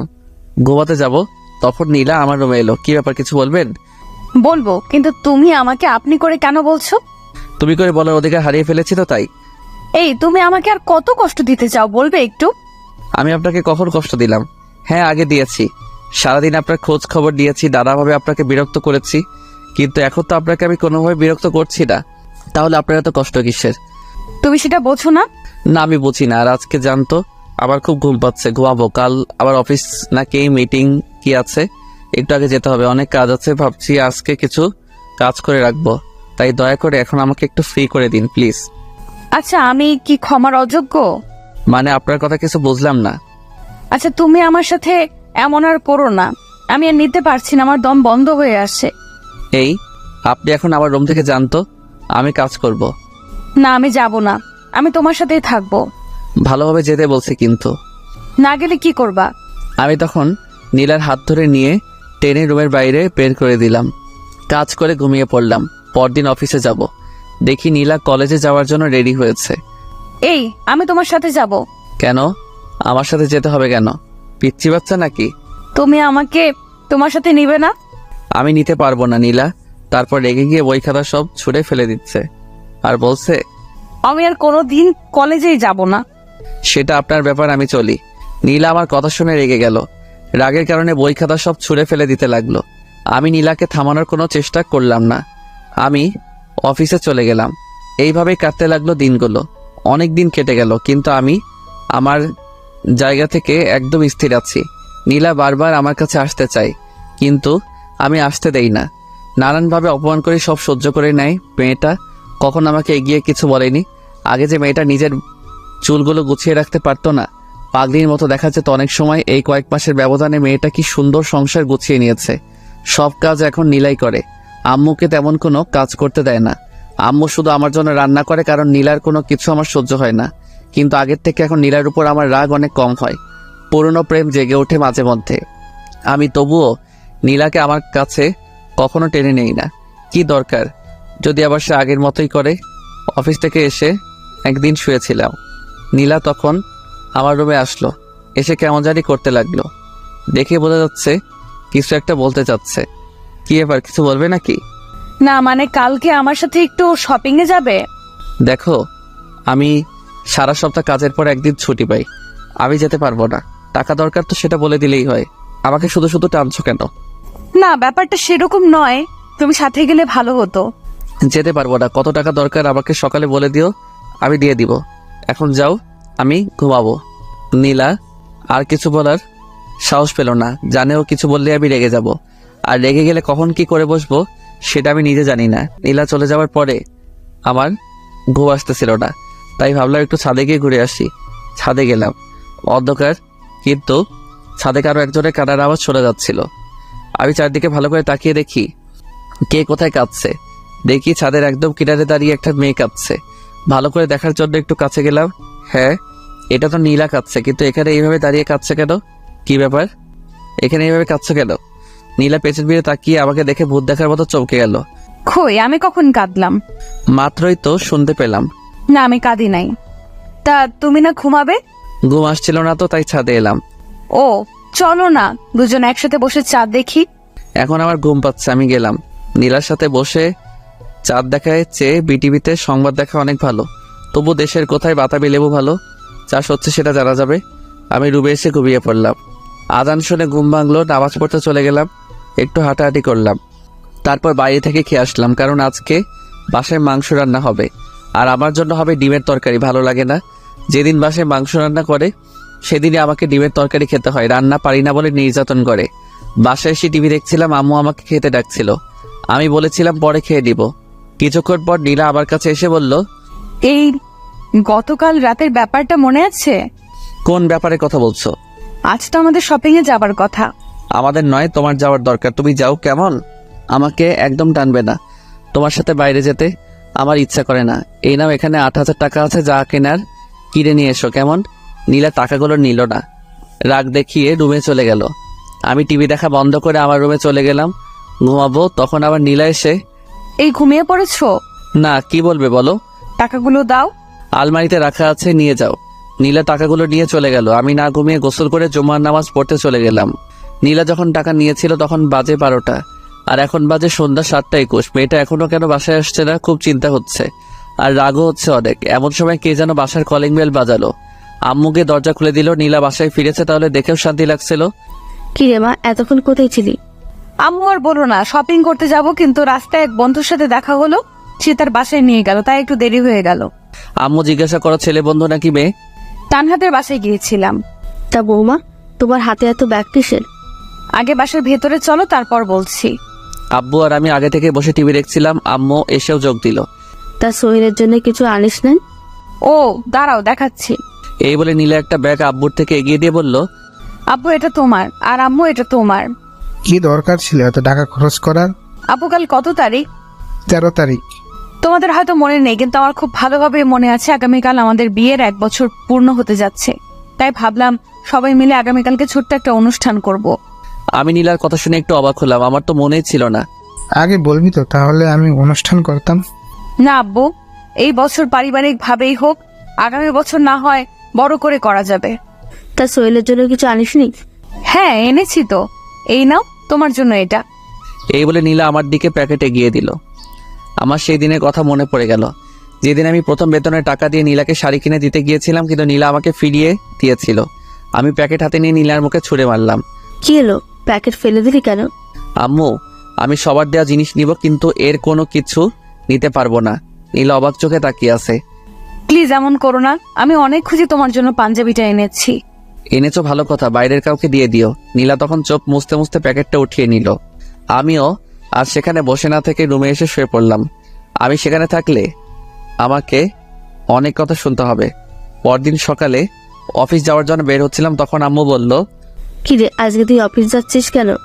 তো আমি কি করব, আর অফিস অনেক কাজ আছে, আমাকে যেতেই হবে। আব্বু আম্মু নীলা আমাকে অনেকবার না করেছিল, কিন্তু কে শুনে কার কথা। আমি অফিস চলে যাই। নীলা অনেকবার ফোন দিচ্ছে, SMS করছে, কিন্তু আমি কোনো কিছুর উত্তর দিচ্ছি না।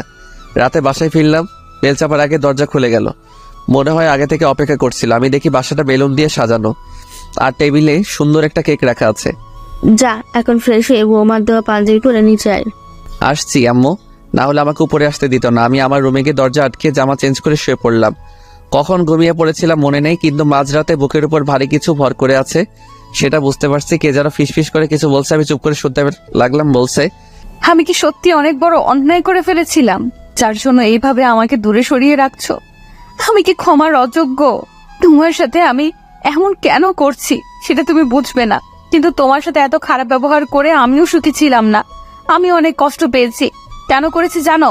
আমার বান্ধবীরা তাদের বয়ফ্রেন্ডদের নিয়ে অনেক প্রশংসা করত, তাদের বয়ফ্রেন্ড এটা করে সেটা করে, কিন্তু আমি তোমাকে নিয়ে কিছু বলতে পারিনি, তাই অনেক হিংসে হতো, রাগ হতো, আর সেই রাগ আমি তোমার উপর দেখাতাম। আমি জানি না তুমি কত কষ্ট পেয়েছো, কিন্তু আমি ইচ্ছে করে তোমাকে কষ্ট দিতে চাইনি, আমার রাগের জন্য এত কিছু। কিন্তু জানো, আমার এখন অনেক কষ্ট হয় তোমার ভালোবাসা হারিয়েছি আমার মিথ্যে জেদের কারণে। আমি চাই না এত কিছু, শুধু চাই তুমি আমাকে আগের মতো ভালোবাসো। আমি তোমার ভালোবাসা হারিয়ে বুঝতে পেরেছি তোমার ভালোবাসা আমার জন্য কত দরকার। এসব বলে আবার আমাকে জড়িয়ে ধরে কান্না করতে লাগলো। আমি এতক্ষণ সব কথা শুনছিলাম, কিন্তু এটা ভেবে পাচ্ছিলাম না নীলা আমার রুমে আসলো কিভাবে। নীলা কান্না করে যাচ্ছে। আমিও ভাবলাম, হ্যাঁ মেয়েটাকে অনেক কষ্ট দিয়ে ফেলেছি, এবার থামা দরকার। আমিও তো নীলাকে ভালোবাসি, তাহলে শুধু শুধু দূরত্ব বাড়িয়ে লাভ কি? আর এমনিতেও পাগলিটাকে মনে একটু কষ্ট দিয়ে ফেলেছি, আর পাগলিটা আমাকে ভালোবাসে বলে সবকিছু সহ্য করে নিচ্ছে। আমি তখন শক্ত করে নীলাকে জড়িয়ে ধরলাম আর বললাম, আমারও না তখন অনেক কষ্ট হয়েছে। নীলা আমার সারা পেয়ে কিছুটা চমকে গেল আর বলল, তুমি জেগে আছো? হ্যাঁ আছি। জানো, যখন তুমি আমার সাথে ওইরকম ব্যবহারগুলো করতে আমার খুব কষ্ট হতো, খুব নিজেকে অপরাধী মনে হতো। সরি বাবু, আমি না জেনে ভুল করে ফেলেছি, আমাকে আরো শক্ত করে জড়িয়ে ধরো। সরিতে কাজ হবে না, যে ভুল করেছো তার মাসুল দিতে হবে। বলো কি মাসুল দিব? আমি সব রকম মাসুল দিতে প্রস্তুত আছি। আমাকে ছোট একটা মেয়ে দিতে হবে। একটা কেন, 2টা দিব। না, আমার একটা হলেই চলবে। এই চলো না আজকে বিবাহ বার্ষিকী পালন করি। হ্যাঁ চলো, কিন্তু তার আগে এটা বলো, তুমি আমার রুমে কিভাবে আসলে? তুমি যখন আম্মুর সাথে কথা বলছিলে তখন আমি তোমার রুমে চলে আসি আর লুকিয়ে থাকি, আর তুমি আমাকে দেখো নাই। খুব বুদ্ধি হয়েছে তাই না? হ্যাঁ হয়েছে, চলো আব্বু আম্মুকে ডেকে তুলে কেক কাটবো। এইভাবে কেক কাটবো নাকি? আমার পাঞ্জাবি কই দাও, আমি সেটা পরবো। আর তুমি নিজের জন্য কিছু আনোনি? এনেছি তো, নীল রঙের শাড়ি আর তোমার জন্য নীল রঙের পাঞ্জাবি। তাহলে তো জমবে। একেবারে মাখন। চলো তাড়াতাড়ি রেডি হয়ে কেক কাটবো, তারপর বাকি কাজ করব। বাকি কাজ মানে? আমার তো মেয়ে চাই, সেটার ব্যবস্থা করতে হবে না? নীলা কিছুটা লজ্জা পেয়ে বলল, যা দুষ্ট। আজকে আমার দুষ্টমিগুলো তোমায় দেখাবো। তারপর আমি আর নীলা রেডি হয়ে আব্বু আম্মুকে ডাক দিয়ে কেক কাটলাম। আব্বু আম্মু আর নীলাকে খাইয়ে দিলাম। আব্বু আম্মু অনেক খুশি আমাদের মধ্যে সব ঠিক হয়ে গেছে সেটা দেখে। তারপর আমি আর নীলার রুমে চলে আসলাম। নীলা আমাকে জড়িয়ে ধরে চুমু খেতে শুরু করলো। তারপর আর কমুনা আমার শরম করে। হাই বন্ধুরা, গল্পটা কেমন লাগলো অবশ্যই কমেন্ট করে জানাবেন। আর যারা ফেসবুক পেজ থেকে নিয়মিত ভালোবাসার গল্প পেতে আমাদের প্রেমের তাজমহল পেজটি অবশ্যই ফলো দিয়ে সাথে থাকুন। ধন্যবাদ সবাইকে।